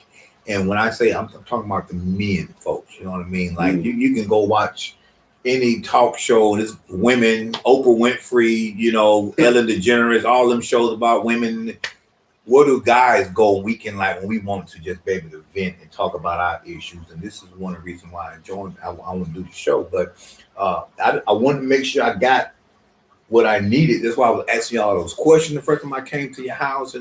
So what is the biggest hurdle of having a successful podcast, as you all been doing it obviously longer than me, coming up on a year here pretty soon that y'all been doing y'all show? It's marketing. Yeah, marketing is definitely like There's trying so to get, many podcasts out there, like just getting yourselves out in front of other people. I've been podcasting for 4 years now. Mhm. I used to do the Retail Tale, which was just me. Then that transition when I had somebody approach me into Business and Brews, which still exists. We don't do as many episodes. And then I wanted to start the Veteran Talk Show. Initially asking him to come sit down, I was like, hey, if he comes, for 3 episodes, cool. I got some content. And that was really the goal. And, he offered to use his spare room. So now he's a co-host. And the biggest thing is just getting that attention, getting people to pay attention to your show. And a lot of the marketing has to do with what you offer the audience. So, I mean, that's probably the main thing that I want to focus on with the Veteran Talk show that we focus on is it not being as much about the audience. You watch a news podcast, you expect to hear news. You watch a money podcast, you expect to hear about money. For us, sure, if you listen to the Veteran Talk show, you want to hear veteran stories, but we want to have people on who maybe would not normally have an opportunity to tell their stories, and people who we can relate to. And that's what I took from you all. Like, I want to be able to invite people because, I mean, if, like, people know me from the business world, you know what I mean? And a lot of the community, you know, is African-American community I deal with. I'm like, I have friends all over this world, man. We've been in the military. You know, I have you know, camaraderie with a lot of different guys. I'm like, what do some of my fellow brothers, what are their viewpoints on some of the same things we're talking about on the show about the coronavirus and the vaccines and everything? Wanting to be able to hear from you all because I know we've been friends for a while. Me and you met, 9 months ago, or whatever. I just like the honesty of the man. You know what I mean? Like y'all got beers, y'all drinking. You know what I'm saying? Like you don't care. It's like this is when I say unrehearsed, unscripted. I might have a couple of questions I ask, but it's not like a script. Like stick to this and nothing else. And we done talked about everything so far. But that's the honesty that I wanted out of the show. Like when somebody come in and say, "Man, I'm sick of this. I've been depressed." Like if you watch the Father's Day episode of the show, I open up to my people like, "Look, man, Father's Day is one of the holidays that I have a hard time dealing with because of the struggles of being a father and then having, prayed for a son for all these years, and then I got a son and then the son passed. So I have to think about that on Father's Day. All my kids not on the same page, stuff like that. So just being in that position to be open, to be transparent, open up to my people, because you never know, like somebody hear the show and what you're talking about on your show could save their life. Well, that's why so when he approached me about doing the podcast, like I was just kind of like, so I don't like being on social media. I like my anonymity. But one of the things that I struggled with as a veteran was like trying to meet people and talk to people like I did when I was in the Marines. Like, because I can't talk like the way I used to. Yeah. And it's a comfort thing for me. So like meeting Ryan and like being able to like, because how I met him was I applied for his job. He had a job opening. I was unemployed. And I saw it on like Indeed or something. And I just applied for it. And that's how I met him. And so it was nice to kind of go into like a work setting and be able to talk like I was like back in the Marines again, like without having that judgment. Yeah. And I had HR and shit like that. And I had a lot of struggles. Like, so one of the biggest things I faced getting out of the Marine Corps and getting out of the military was especially working in the corporate world was I always felt like I had to wear a mask. Like when I'm in meetings, like when someone makes me angry or I've got to manage a situation, like I can't just be like, I can't look at them like I'm in the Marine Corps again and just be like, fucking do it. Like I'm not fucking asking you. Yeah. Like I'm going to choke slam you if you don't fucking do this shit. Yeah. Like, because that's how Marines are. Like it's how we talk to each other. Yeah. And now you're fired. And now I'm fired. Like I can't talk like this. So I always felt like I had this kind of mask around other people. And the reason that I liked doing the podcast was because it was a chance for me to kind of like take that off and just kind of sit back and be me. Yeah. And then I've met a lot of other people through it, such as yourself. Yeah. Man. And I'm able to kind of sit down and talk and just kind of forget that I'm no like I kind of be me. I don't have to I forget about the mask side of it. Yeah. I don't have to worry about HR coming to see me. I don't have to worry about I don't have to worry about losing my job. Like, and And I know there are a lot of other guys and girls that struggle with that shit. That's what I'm talking about. And so I feel like if I do the podcast, maybe I'm helping that. Like if that person comes in and sits down and is like, man, this is great. I got a lot of shit off my chest. I'm like, all right, I did something good. Of how many people would say, man, I felt the same way, but I don't have an outlet to express that. Being in a room full of a bunch of men, certain things we can say guy code that other people wouldn't, other women and stuff like that, they wouldn't know unless you actually know something about this. So I really admire you guys, what I'm saying, for being the one to step up and come up with this type of platform so that people following the trend of podcast. Like you say, it's a lot of people doing podcasts. I was watching Hot Box with Mike Tyson, what I mean, and like just watching it, like, man, this guy was one of the most feared men in the world like a few years ago, and now he's like a motivational speaker. He's on a podcast and he's got people on here like he's actually like got some sense about himself, you know what I mean? And so so he's inspired me. You all inspired me, Cam Newton, inspired me. He got a show. Just different people, man. I try Can't follow Cam Newton now that he plays with the Patriots. That's why Belichick. Yeah, but just want to be, in one of those people that actually have a platform available for other men to come and just express, what they're going through, what they are, just different thought process, man. And I do appreciate you all for. Well, we're glad to. I'm glad to be down here. I mean, I'm speaking for me. I don't want to speak for you. I like going on other people's shows. I like going on other people's shows. This is actually this is the first time I'm a guest on someone else's show. So there's another one coming up. Oh, is there? Technically, because JD with Southpaw, okay, we're going to do a joint recording session, and they're going to use that for one of their episodes. Very well. A joint recording session. Yeah, kind of like what we're doing here with that guy. Oh, okay. We got to figure out the logistics because he's in Texas. Hey, y'all can teach me some stuff, man. Because I definitely want to be on this Anchor. I got an account. The number one thing, Daniel, and too many people get caught up in the details.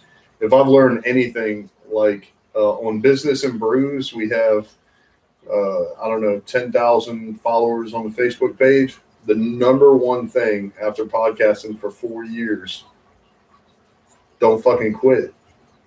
If you come in here and you put out episodes and you're doing lives and you have nobody watching your lives and you're doing it every single week, if you quit, you're never going to have anybody watching your lives. Yeah. So keep doing it. And one day you're going to do an episode. You might blow up. You might not. You might see steady growth. You might see exponential growth. It doesn't matter. Because if you quit, I put out my first YouTube video in 2007. I was deployed. I came back from deployment. I went to my brother's house up in Prospect Hill. I recorded a video and I put it on YouTube because I didn't know where else to host a video online. I needed it to be on the internet because I wanted to share it with some people. We were working on a project. It was basically a buddy of mine that I was deployed with and his dad, and we were putting together a program. It obviously fell through, but I was like, all right, I want to record an introduction video in my uniform. I did it, and I put it up there. And obviously the purpose was to host it somewhere on the internet where they could see it as well, since we were all three in different locations. But 4 or 5 years ago, when I started to get my YouTube back up and running, I was like, man, could you imagine if I had put out just one video a week back then consistently, where I would be now?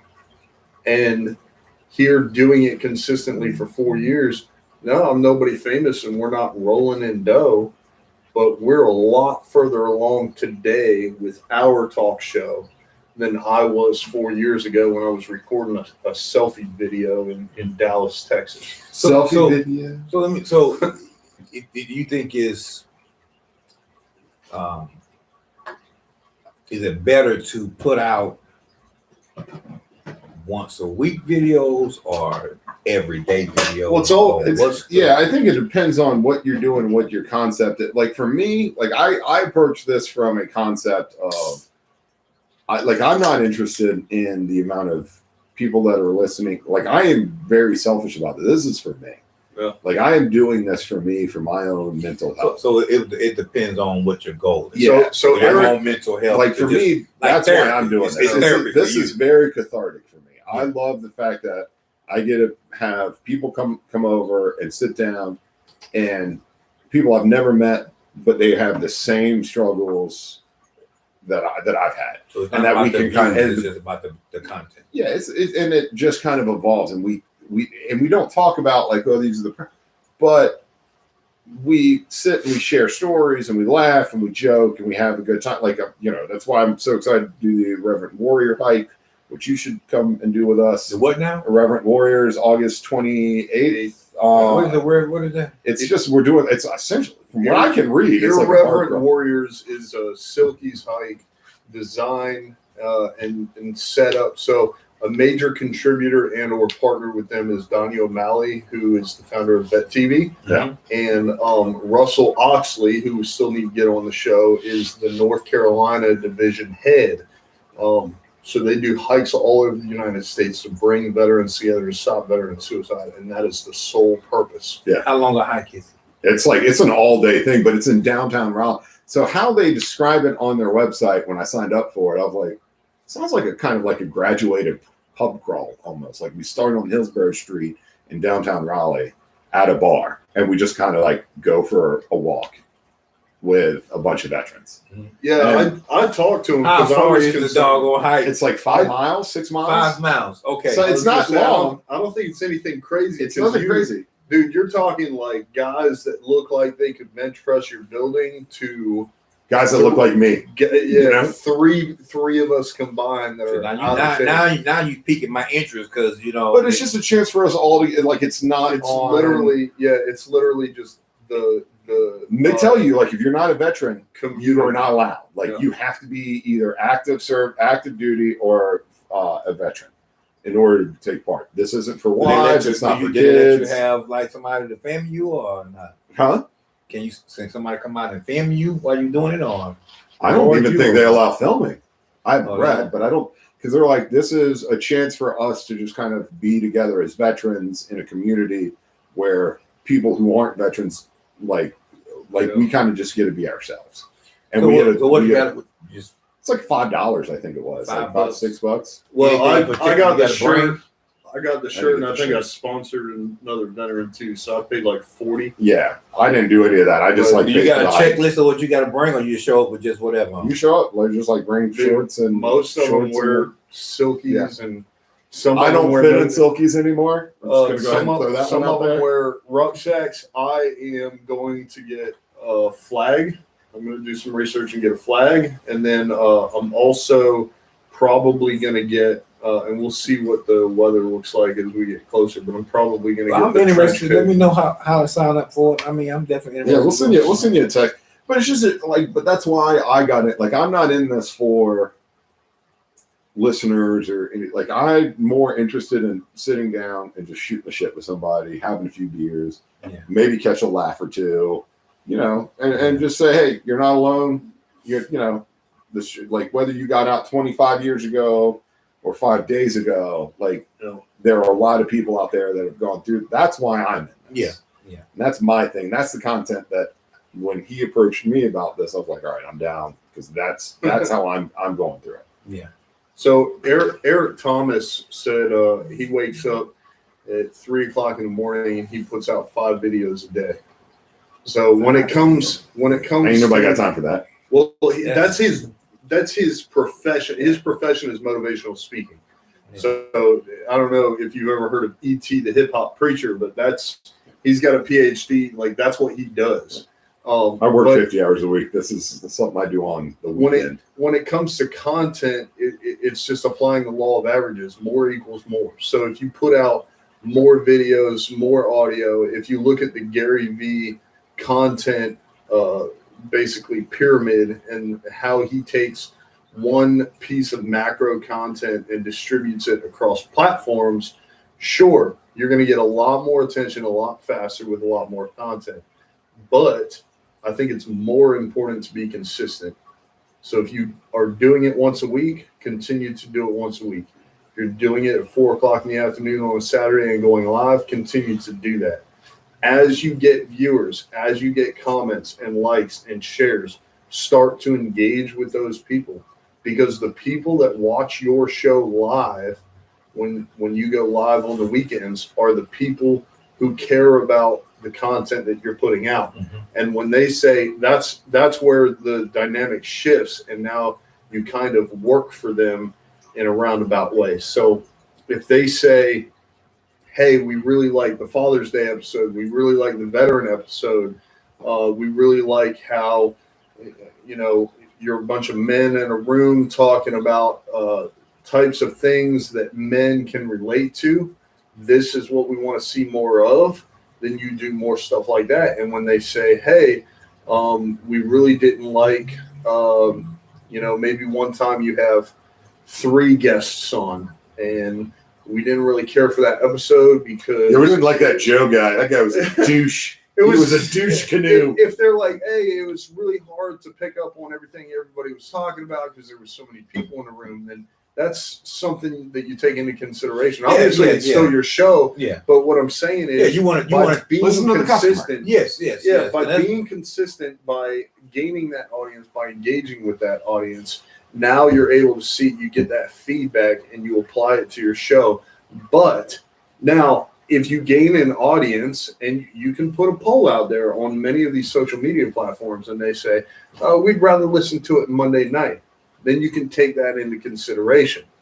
But if you've got an audience, the audience that you do have is watching your show at 4 o'clock on a Saturday. So if you go live at 4 o'clock on a Saturday and 1 o'clock on a Monday and 2 o'clock on a Wednesday, you're going to confuse them. Mhm. But if you keep doing whatever it is you're doing, I'm a huge fan of that. So I do Saturdays at 4 o'clock. This is a live show we're doing right now. And then on Wednesday morning. Are there people 9 commenting right now on this? Yeah.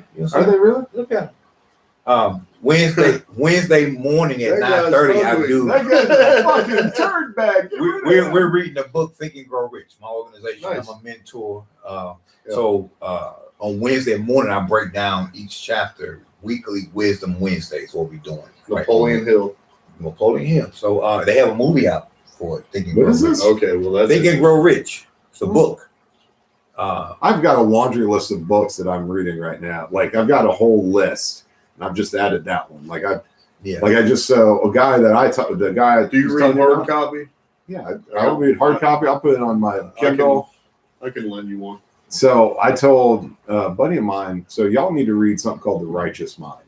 You haven't read it already. The Righteous Mind. The Righteous Mind fucking will blow you away. What is it about? You know what? I'm not going to spoil it. You just need to read it. Hey, I'm the kind of person that you could tell me the end, and I still want to see how we got to the end. It's not a book that is it doesn't have like characters in it. It is literally just kind of how to approach your mindset kind of a thing. Okay. And it talks about how there's different influences. It's really, really good. Gotcha. And when you read it, it will literally, you're just kind of be like, holy fuck. I mean, the book's been out for text like, me that book as well, because I want to get into that. I was I'm trying actually to working on a book myself, trying to get some stuff rolling. Yeah. The book I'm writing, so I'm reading other books. What's to it try about?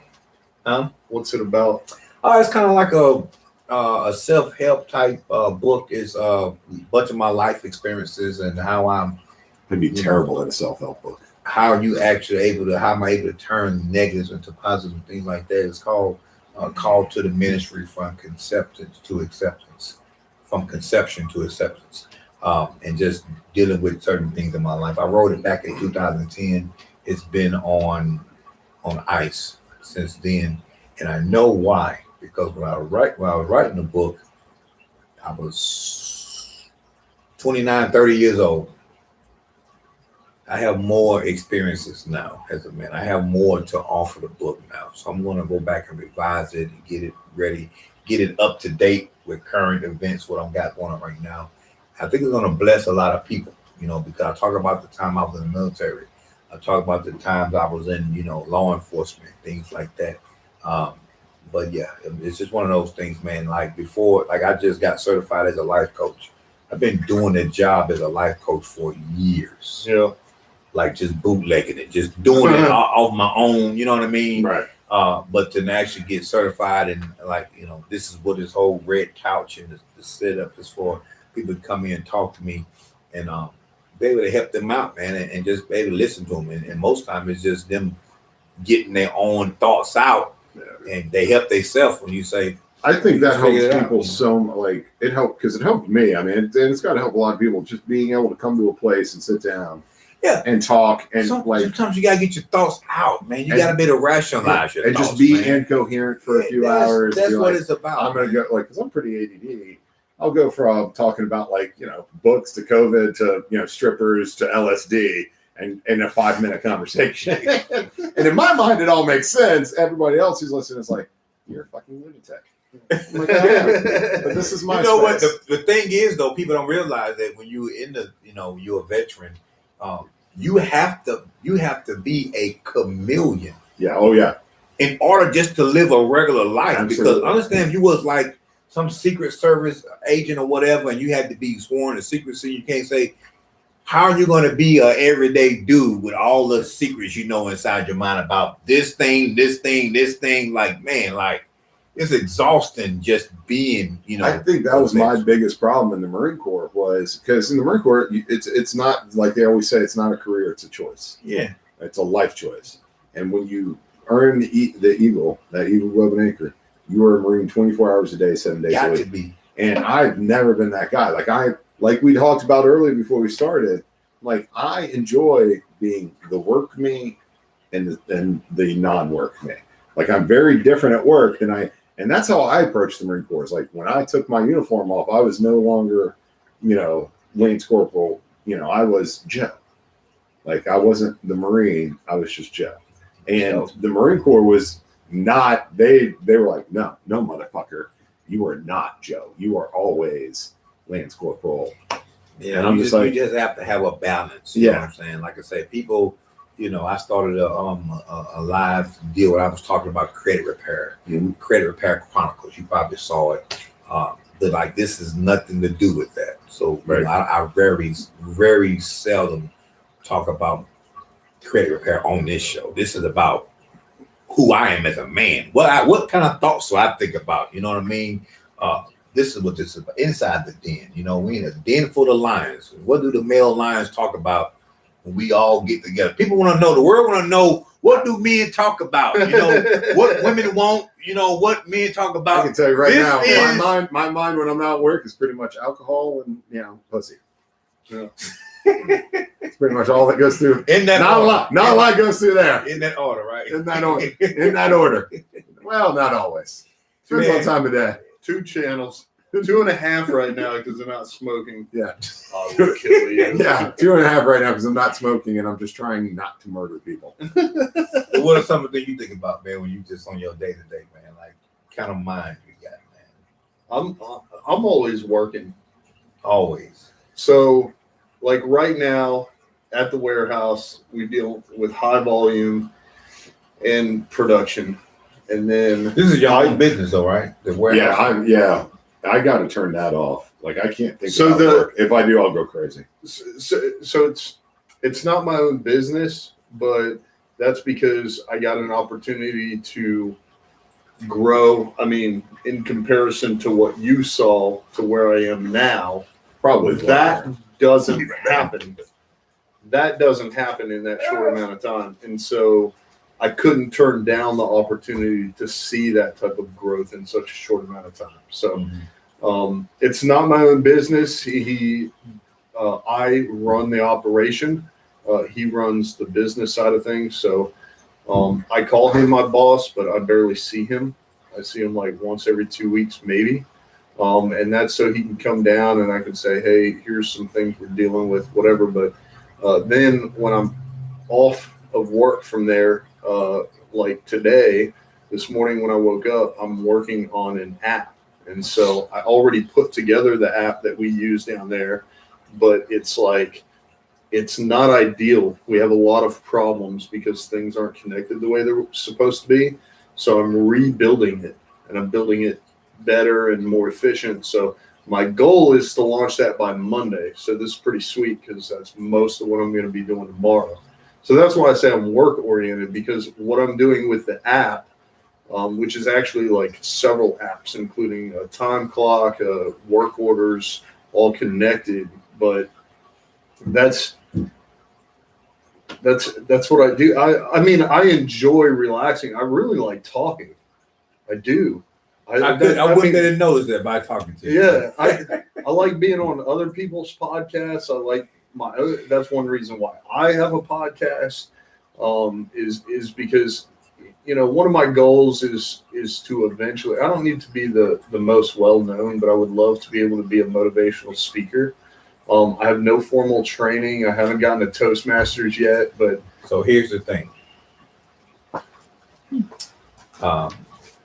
I want to get involved in Toastmasters. Do you know where a local one I can get into that? just go to meetup.com. All right. Because you'll find one close to you. Yeah. So here's the thing. If your goal is to be a motivational speaker, then the path needs to lead to motivational speaking. It's a reason why, because that's one of my goals, motivational speaker. I need to be comfortable in front of people. Just wait till you publish that book. I need to be, oh man. Because people are going to read it and then they're going to be like, will you come talk to our church? Will you come talk to our school? Yeah. Because I But know here's the people thing. who have authored books, and that's Here's what the happened. thing. I've been doing ministry for a long time. And I feel like, for the sake of argument, I'm a pretty good speaker. But I'm from Mississippi. You know what I mean? I have certain words I don't pronounce correctly. So in my mind, I need to take some speech classes. I need to take some public speaking classes just so I can sharpen my craft, because if this is what I'm going to be doing for the rest of my life, I need to be a proficient in it. There's a reason for, doing a podcast, a reason for me, being a life coach and all that, so that when those times, everything is lining up, you know what I'm saying? Even though it might be years away, if you start doing the things now, everything leads to where you want to go. So definitely gonna need that information on the what you just said. Yeah. The meetup. Meetup.com. Because I want to actually start taking some Meetup speech classes. Meetup.com, they got, so Toastmasters are on there just because that's how it happened. But then I'm a co-organizer for the Raleigh Meetup group, which is, I think, the largest one in North Carolina. Mhm. Sorry, not for Toastmasters, for Amazon. Mhm. So if people have a common interest and you want to get together with other people that have that same common interest, you can find it on meetup.com. I got a buddy. I'm really So terrible at that kind of shit. Meetup.com. Yeah. Meetup.com. Meetup. Yeah, You just so type in Toastmasters and then they'll I find. guarantee you'll find, because there's, Write that down, Caleb. I need all this information. I need it written down, buddy. That's always been one of the things I've always struggled with, and will always struggle with, is like networking and meeting up. Like, because if you put me behind a computer and like type in what you like, I'm like, I like a lot of different shit. Like, it's like asking me what my favorite band is or my favorite movie is. Like, there's like 1,000 of them.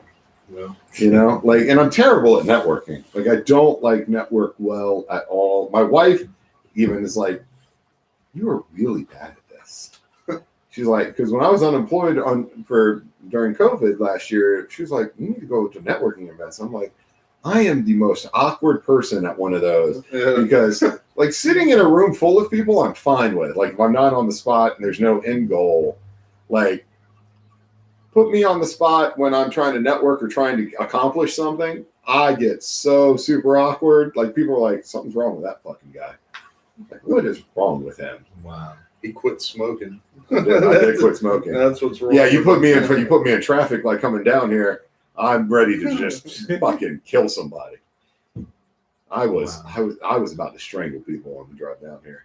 So who drove you? You drove. I was sitting behind the wheel, just like, ah!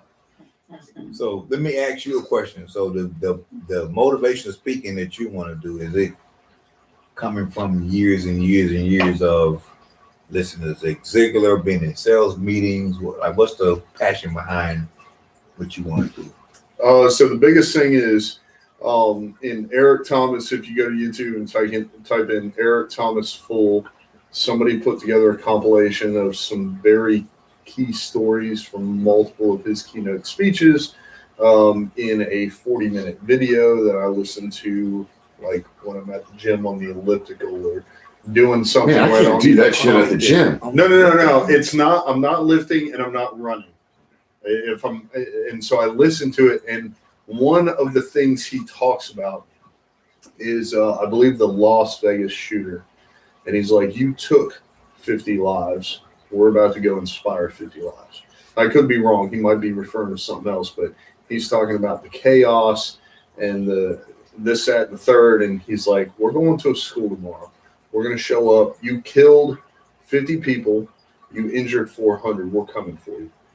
Okay. Isn't the guy And then dead? he talks about, See what? Isn't that guy dead?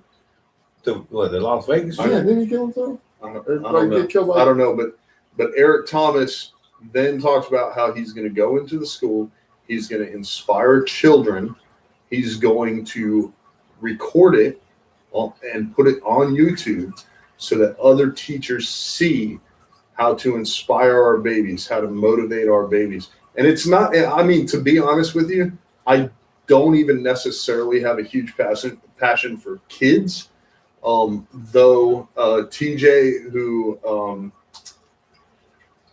his last name is Johnson, I think his first name's Troy. I had him on Business and Brews, and he runs a nonprofit that specifically focuses on teen boys and helping them and learn how to become men. I don't even really have a passion for kids necessarily, though my mom would disagree because I have a little sister who's 10 years younger than me, and I helped out and volunteered when she was in MOPS, which is Mothers of Preschoolers. And you're talking about like 5 and 6 year old kids is the class I was in helping. But I'm somewhat indifferent when it comes to the age of the people. I just know and I realize that that's, number one, that's where a lot of the opportunity is. And number two, once people get out of school, they start to go in different directions. So the biggest opportunity, if we want to influence anyone, is going to be inside of the school system while they're still all in one place, because I want to reach out and touch people and hopefully help people who can hopefully take something from something I say and learn from it, apply it, who might be from different backgrounds and headed on different paths. Because it's kind of like what you talked about before, Daniel, with our military experience. You walk outside of your barracks room, you take a right, and you run into the white guy, the black guy, the Mexican. This guy down here dresses all nice and neat and wears, khaki pants and a polo shirt, and this guy is always on the balcony in blue jeans with his wife beater on, and this guy listens to country music, and this guy listens to hip hop. All of those people, when you go to a school, are in one room. And so I want the opportunity to help influence those people with what I have to say, which a lot of it does stem from my experience. A lot of it definitely comes from how I was raised. But when it comes down to being a motivational speaker, like I said, I don't need to be world renowned. Like Eric Thomas is the best of the best. A lot of his inspiration came from people like Tony Robbins and Les Brown. But he talks about how, he says, y'all sitting here right now, you're talking about people coming in, he's talking about how the shooter took 50 lives. We're about to go inspire 50 lives. He goes, where I come from, Eric Thomas is from Detroit, 8 Mile. He talks about how where I come from, people don't eat when you talk to them. People don't eat when you say things. People eat when you help them eat. So he's talking about making that contribution, and he doesn't charge, or at least when this YouTube video was put out, he doesn't charge money to go to the schools and speak at the schools. He charges money for the sporting teams and events and conferences. He charges money from corporate America to go speak and motivate them. But when it comes to the schools, he doesn't charge money. He gives back, and he talks about how in this video that I'm referring to, I heard there was a rapper here last night, and he took y'all's money. but he didn't put nothing back. Eric Thomas is doing the exact opposite. Not only is he not taking any money, but he's investing back into the community, back into his community. So, like I said, I don't necessarily care one way or the other, the age of the individuals, but to be able to get them, I mean, that's when they're young, you're able to mold them. And I don't believe that's something I would say in front of a large group of kids would take that one kid that's like, I'm, headed down a terrible path. I don't think I'm going to say a single sentence and he's all of a sudden going to turn his entire life around. But if I can go in there and say what I have to say, give back, and then influence people in a more positive direction, like I said, I like to talk. So I think it would be better if I like to talk so much to be able to put it to good use than to just, you got a great podcast with. This is the reason why he was one of our top salesmen when we was doing the campaign we was on, because he would spend that extra time talking to these people and making them feel comfortable, and it would take him 3 hours to do his job, where everybody else was like, get him in, get him out. And one of the things that we learned when we started doing this a long time ago, people don't care how much you know until they know how much you care. It's what he's talking about. When they know you care enough about them to spend your time and to put back into the community, and you're not taking from the community, then they'll start asking you what you know. Right. When they know that you care about them. And that's a very good thing that you got going on, because that's one of my passions as well. I have a mentorship program called the Lion's Mane, which is why I started growing my beard, because I want to look like Mufasa here.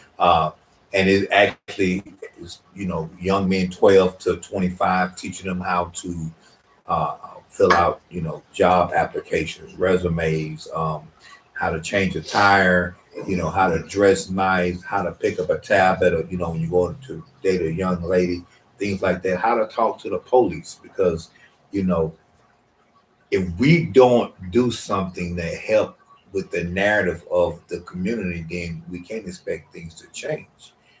Because I was telling you earlier, I have been an officer and an inmate. So when I see the people get pulled over and they already nervous because police are behind them, it's a way to talk with respect that won't come off being, aggressive, or, and one of the things, and I've done something, I'm not proud of, but, just to kind of push the envelope. I told this story before. It was right after the George Floyd situation, and everybody was on high alert with the whole Black Lives Matter and police pulled people over. My black Challenger, and I was going 90 miles an hour on a 50-mile-an-hour road. Didn't have no license on me.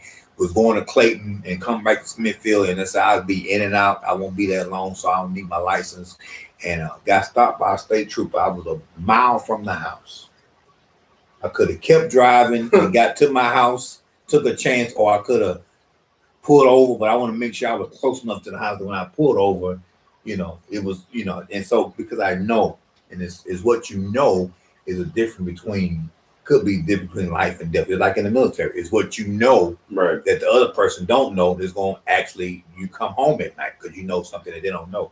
So didn't have my license, going 90 miles an hour. He pulled me over, had my daughter in the car. Now, either she had extreme confidence in who I was, or she didn't give a crap, because she never looked up from her phone the whole time when I'm getting stopped.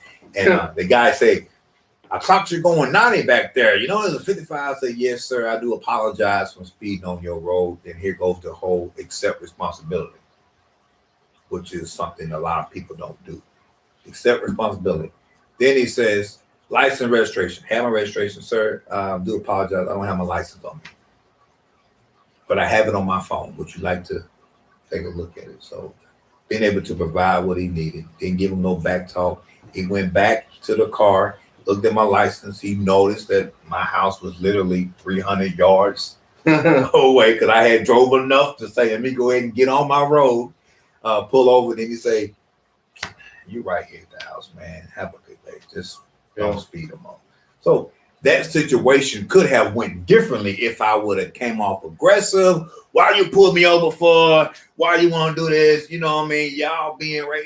It's just one of those things. So this program, Lions Mane, is geared toward giving these young men and young women or whoever's part of the program some education on some things that they might be missing from their life, or just something that they might need to know that I've been through already, that I can bring some light.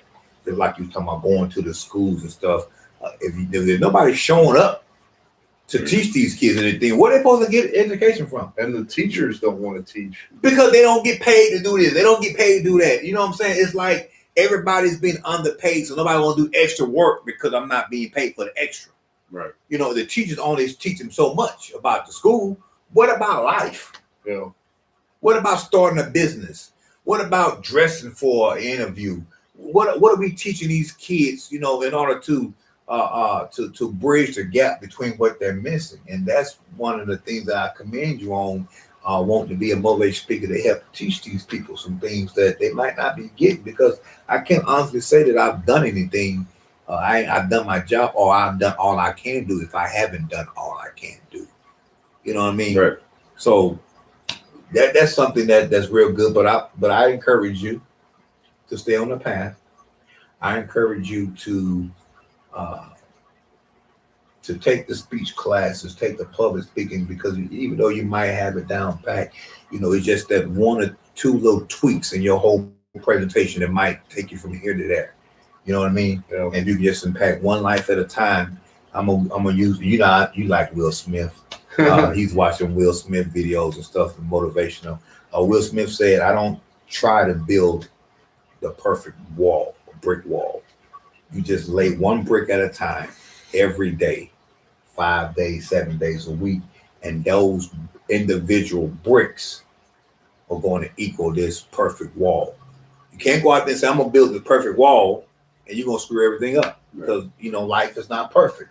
You know what I mean? You have to be able to move and shake and bake through the things, but just focus on that one brick at a time, that one child at a time, that one step at a time, that one business at a time, that one podcast at a time, and eventually all those small bricks are going to end up being the wall, and then the wall is going to be perfect because you laid the bricks perfect."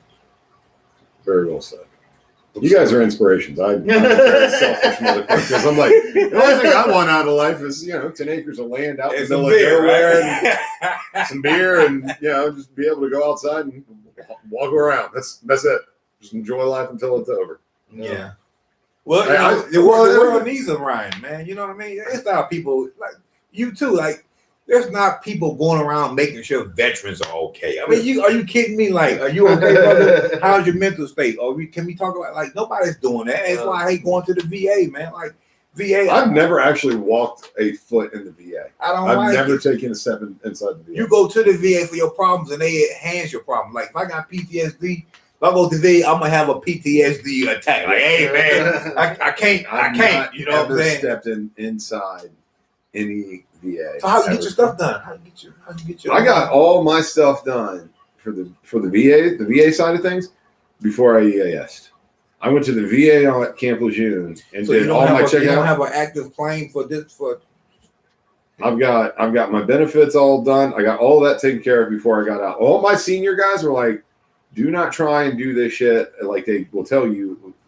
So one of my senior guys who had gotten out before me, I was talking to him on the phone. He goes, I was like, what advice do you have? He said, before you fucking EAS, before you step off of Lejeune, you need to go to the VA at Lejeune and do all your stuff there.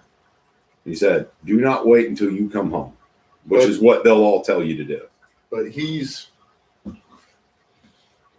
well, you have a health insurance plan, or if you need, like, I have work. I have health insurance through work. Yeah, I don't have VA health insurance. I mean, I don't have, like, I've looked for jobs that have, so I went to college right after the Marine Corps and had health insurance through college, because the VA provided that through the school, which the school provided me. And then I got a job right after graduation that gave me health insurance after 90 days. the guys, a lot of the guys that have issues, they're the ones that get out that have a health problem directly from their military service. Right. Their health insurance or provider won't pick them up because of that, or they don't have it. I was up in Durham at the VA with, I mean, I've got my knees. guys I've got the knee issues that I have. My health and covered. I just deal with it. And I had that same attitude, man, when I got out. Look, I'm strong. I don't need no help from the VA, man. But as I get older, man, I'm like, look, y'all owe me, man. I'm almost 40 You know what and I'm like saying? squatting down for a long period of They time. Like, owe me, it man. hurt. But it's just so hard to get this stuff started because I think the goal is to just wear you down. Yeah. Like we want to discourage you so you don't get the money. Come on, man. I mean, Like, I was moving a bunch of windows the other day into a house where they didn't have steps up the front porch. It was like literally a center block that you had to step on, and you had to like step from like pretty much like this up onto something like that to get onto the porch to carry the windows inside. So, it was on a construction job site, and every time I stepped up, man, my knees were just like shot. I was like, I'm just gonna deal with it. It's like, just gotta be careful. I'm just gonna deal with it. I'm not gonna. That's why I got my gym membership again. I wasn't going because they wanted me to wear a mask while I was in the gym that's working out. That's ludicrous. You can't work out, but you got a mask on. Come on, man. You can't do that. That's you can't enjoy the workout if you got to. Well, I don't know about y'all, but Well, I mean, breathe your own breath. in all fairness, down at Fort Hood, we would do pro mask runs. So, With the nothing on. Gas masks? The gas no, mask? Fuck that shit. that's a whole different kind of workout, though. we would That put is. our gas mask on and go for a run. Yeah, That's a whole fuck that different shit. kind of workout. Yeah. Oh no, it's Fuck that definitely. They actually made that a real thing. So Now, they have after those I training got out, bands I was now. like, I'm not gonna do that ever again. And they were like, "Sir, you have to wear a mask while you're working out." Yep. And I was like, "No, I don't. I'm Well, leaving, and I'm I'm- canceling my membership." Yeah, fuck off. Yeah. Fuck off and die. So now the gym I'm at doesn't require me I need to to join a to gym. do that. So I've been doing the And that's running. the knees and my and the back job and the- itself everything. is a workout because I lift lumber, and I've in the 7 months I've been working there. I've lost like 25 pounds. Nice. So I'm lifting lumber and doors and windows. I've lost I'm at least working 10 on- since the summer because it's 85 degrees in. I work outside all day. Wow. I work outside in pants and boots. I sweat my ass off. I've got like sweat rags now. I'm going to be starting my new workout routine as soon as my tonal shows up. I want to get a tunnel. I'm getting one. It's going to be here next week, and I can't wait. I just got my whole workout got to be revamped because I do have, and this will happen to me. So I was working at this gym down the street during the pandemic. She wasn't able to afford to keep the doors open because they wouldn't let nobody come in the gym. I think she was paying like $7,000 a month for rent. She was like, look, I just want to take my gym and I want to sell the equipment to all of my members and then let them build their home gym.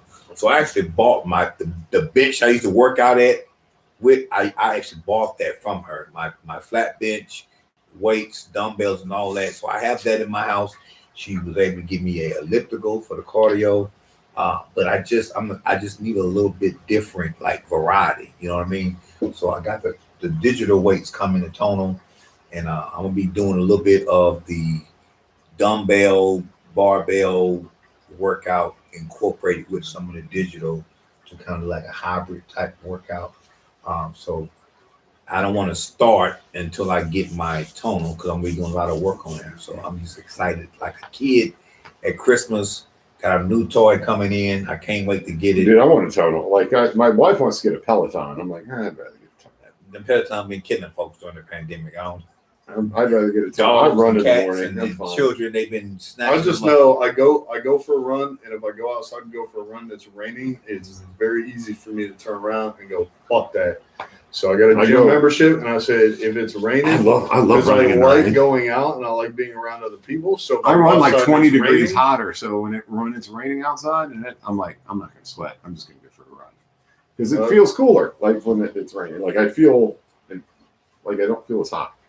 I mean, I agree. When I wake up at When If I wake my up at problem- 5:30 in the morning and go for a 3-mile run, and it's already 82 degrees, that's when I got a fucking problem. if I go outside and I make an excuse to not work out, The hardest Then- part is then me the throwing the solution- covers off at 5:30 in the morning and getting my ass out of bed. Yeah, that's the hard. That's the part. hard part. Letting that bed go is the hard. Once I put my feet on the ground and I'm up, dude, I got no I'm telling you, problems. Listen to that Eric Thomas video one time. I got no problem. Here's He's the thing: like, motivational Look speakers. at my T-shirt. No alarm clock needed. My passion wakes me up.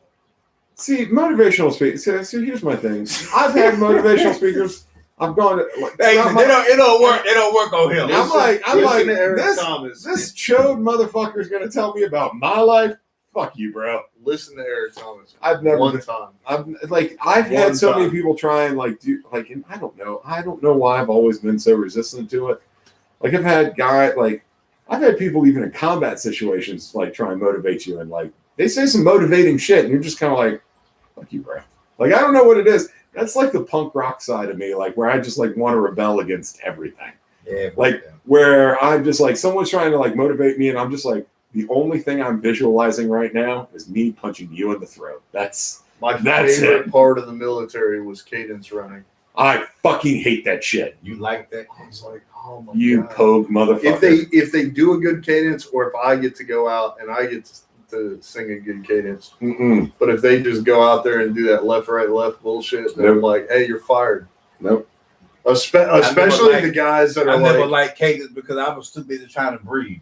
oh Nope. shit. No. The thing, so being If they were musicians or DJs or something on the side and they got out there, they always had some crazy ass shit to say. The cool- I'm okay, like, so fuck yeah. the let's only keep cool running. thing I ever did cadence wise was I had an infantry training. I had an instructor when he marched us, and he actually marched us from the barracks to the chow hall, and he did it in the Star Wars theme.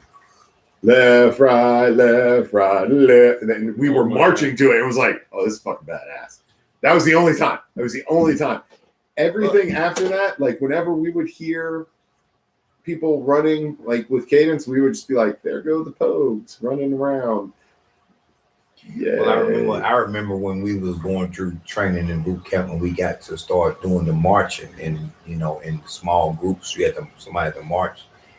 I'm so good with impressions, man. I listen to my drill instructors night and day. So I get to when they want me to do cadence, I would just start imitating one of the drill instructors. Right. And they was loving it. We did what was that fire? What is the fireside, the gong show? Oh yeah, the Gong Show. We did the gong show. They said, Evans, come up here and do cadence. I did the Gong They Show was wanted awesome. They wanted me to do cadence in the voice of one of the drill instructors. That was my talent. They're like, this guy is so hilarious. And every time he marched, Did you guys do the Gong Show in the Army? You know what we're talking about? Not a thing.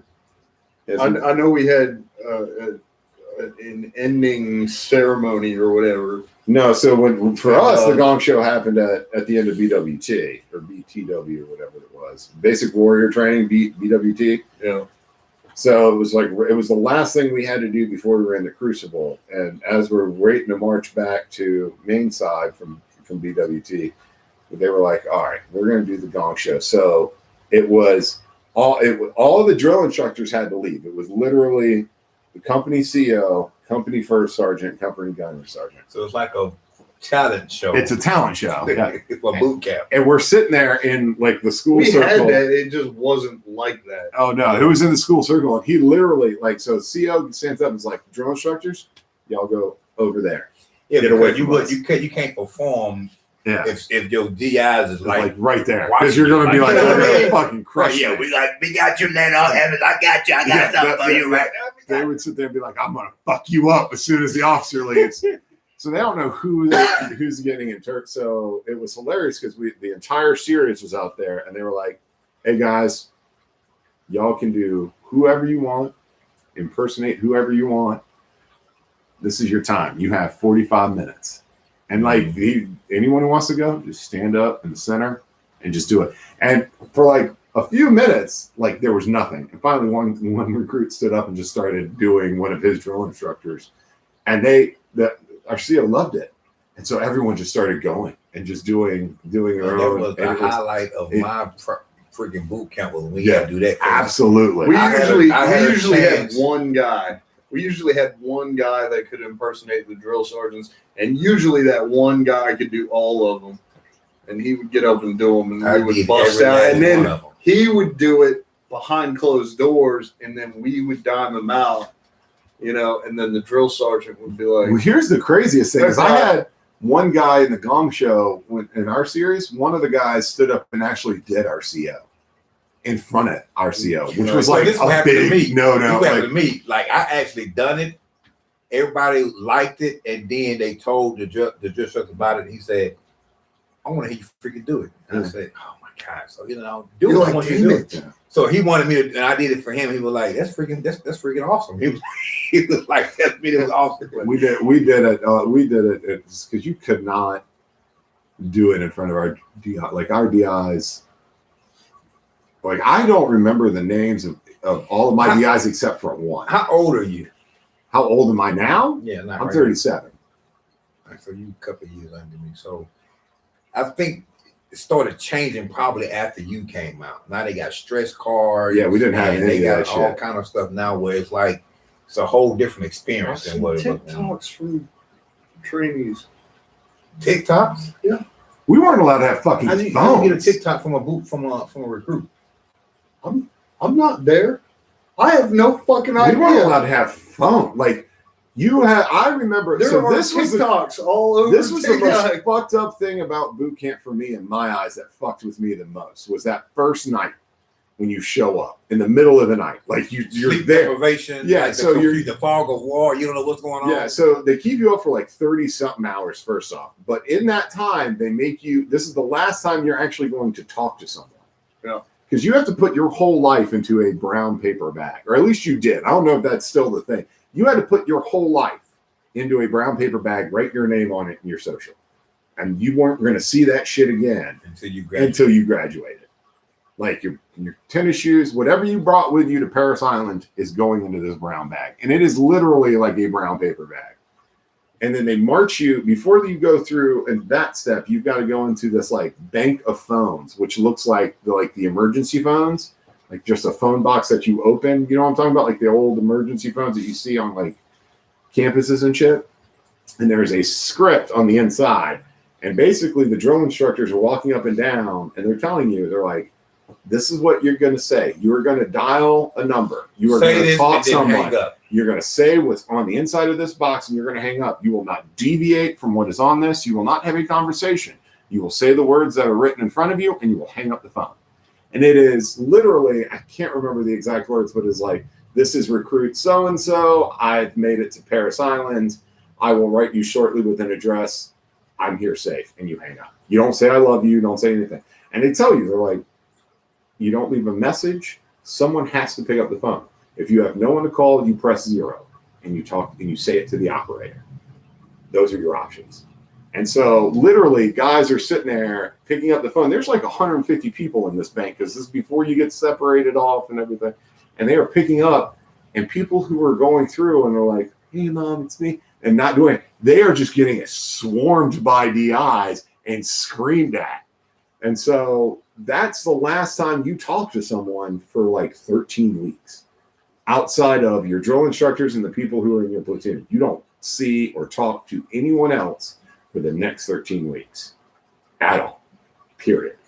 There's no like, oh, I'm going to go home and call. Like the only communication after that I have is I physically have to sit down and write a letter and they have to write me back. I think during basic, we talked on the phone twice, once at the beginning and once at the end. No, I didn't talk to anyone I knew outside of the Marine Corps until my family showed up for family day. It might have been that. Can't remember because we were limited on time. I want to say we might have had 30 seconds. They didn't have a script.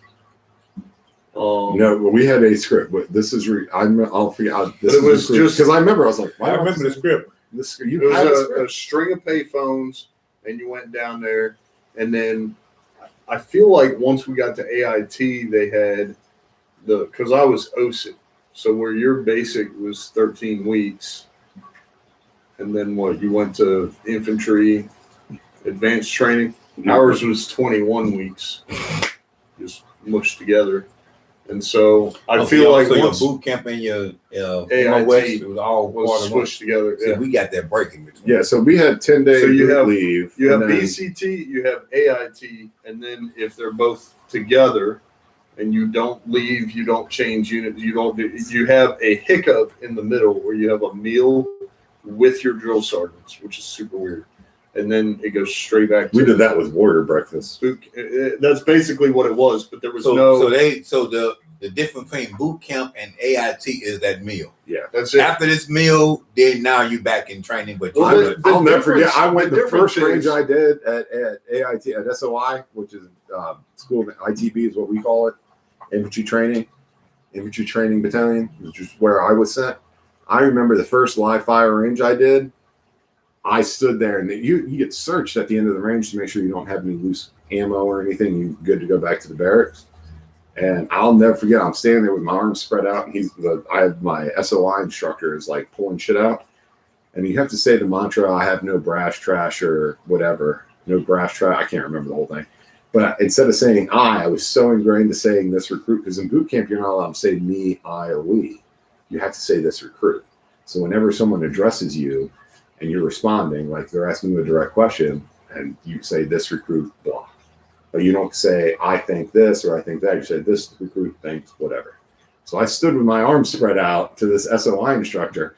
I go, this recruit has, and he goes, you're a fucking recruit? What, you didn't earn the title of Marine? You're a fucking recruit again? You want to be a recruit? All right, we'll make you a fucking recruit. I'm like, son of a bitch. That fucking sucked. like you can't get it right.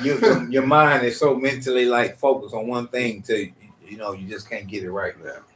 You know what I mean? But we had a 10-day boot leave, and then if you went infantry, you checked into ITB. If you went non-infantry, non-03, you went to MCT, and you checked into MCT, and then you did your whatever MCT was, and then you did your MOS school.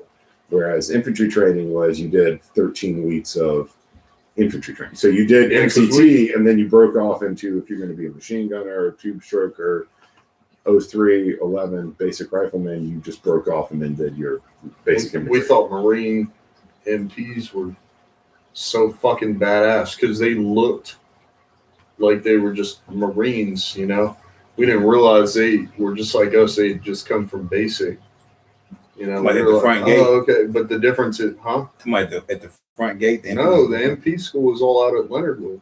Oh, okay. So the same. Sometimes we trained with them. We had a gunnery sergeant that was one of our instructors. Because the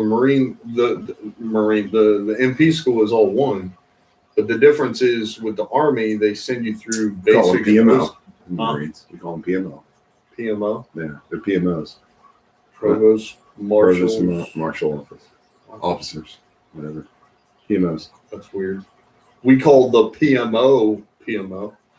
The provost marshal's office is the PMO. I always called them PMOs. That's weird. Difference. Yeah, I went to a football game on boot leave and met Emmitt Smith, and he actually invited me to come try out for the Cowboys. I didn't do shit on And boot because leave. I had signed the contract with the Marine Corps, I wasn't able to do that without paying your contract off. $275,000 is what your contract is worth. So anyone who enters in boot camp and want to get out, if you got $275,000, you can buy your contract out of the I Marine. wasn't even aware that was an option. Well, it's an option because a couple of celebrities have tried to come to boot camp. Riddick Bowe went to Paris Island. They had to get a dream team of drill instructors for him because he's a prize fighter. So if he don't like something, he got to have the best of the best. So Riddick Bowe, I think they say he lasted 2 weeks. John Cena came to my boot camp when I was there. No, but he actually in boot camp. Oh, no, Like, John he was Cena a- just he came was down a recruit in boot camp. Oh no, John Cena was And, there to do like a USO thing. He lasted 2 weeks because he can't be a celebrity in boot camp. Like all this personal He's phone a calls. wuss. Pussy. He's a wuss. He was just like, "Oh, I can't do this. I want to get out of here." Okay, $275 and you can go on. Like pretty much like buy his contract out. He was like, "Y'all crazy. Marines are crazy. I don't want to be part of this." I remember when John Cena showed up when I was going through McMatt, and he was touring Paris You couldn't Island. possibly know that. Huh? You couldn't possibly know that. What? That John Cena was there. He showed up while I was out on the fucking rubber. So you saw him. If someone said there's John Cena, I was like, oh, okay. Now, how did you see all that? I mean, You had your head down, recruit. What are you doing? Good looking up. No. Ain't that John Cena? Yeah, that's not John Cena. No, one of the instructors was like, John Cena is here, don't fuck up. And I was like, okay, well, I guess that's a thing. He actually done a Marine movie, right? Yeah, he was promoting that movie. Yeah. And then apparently the instructors, I didn't see this, but I was shown a video of this after the Crucible.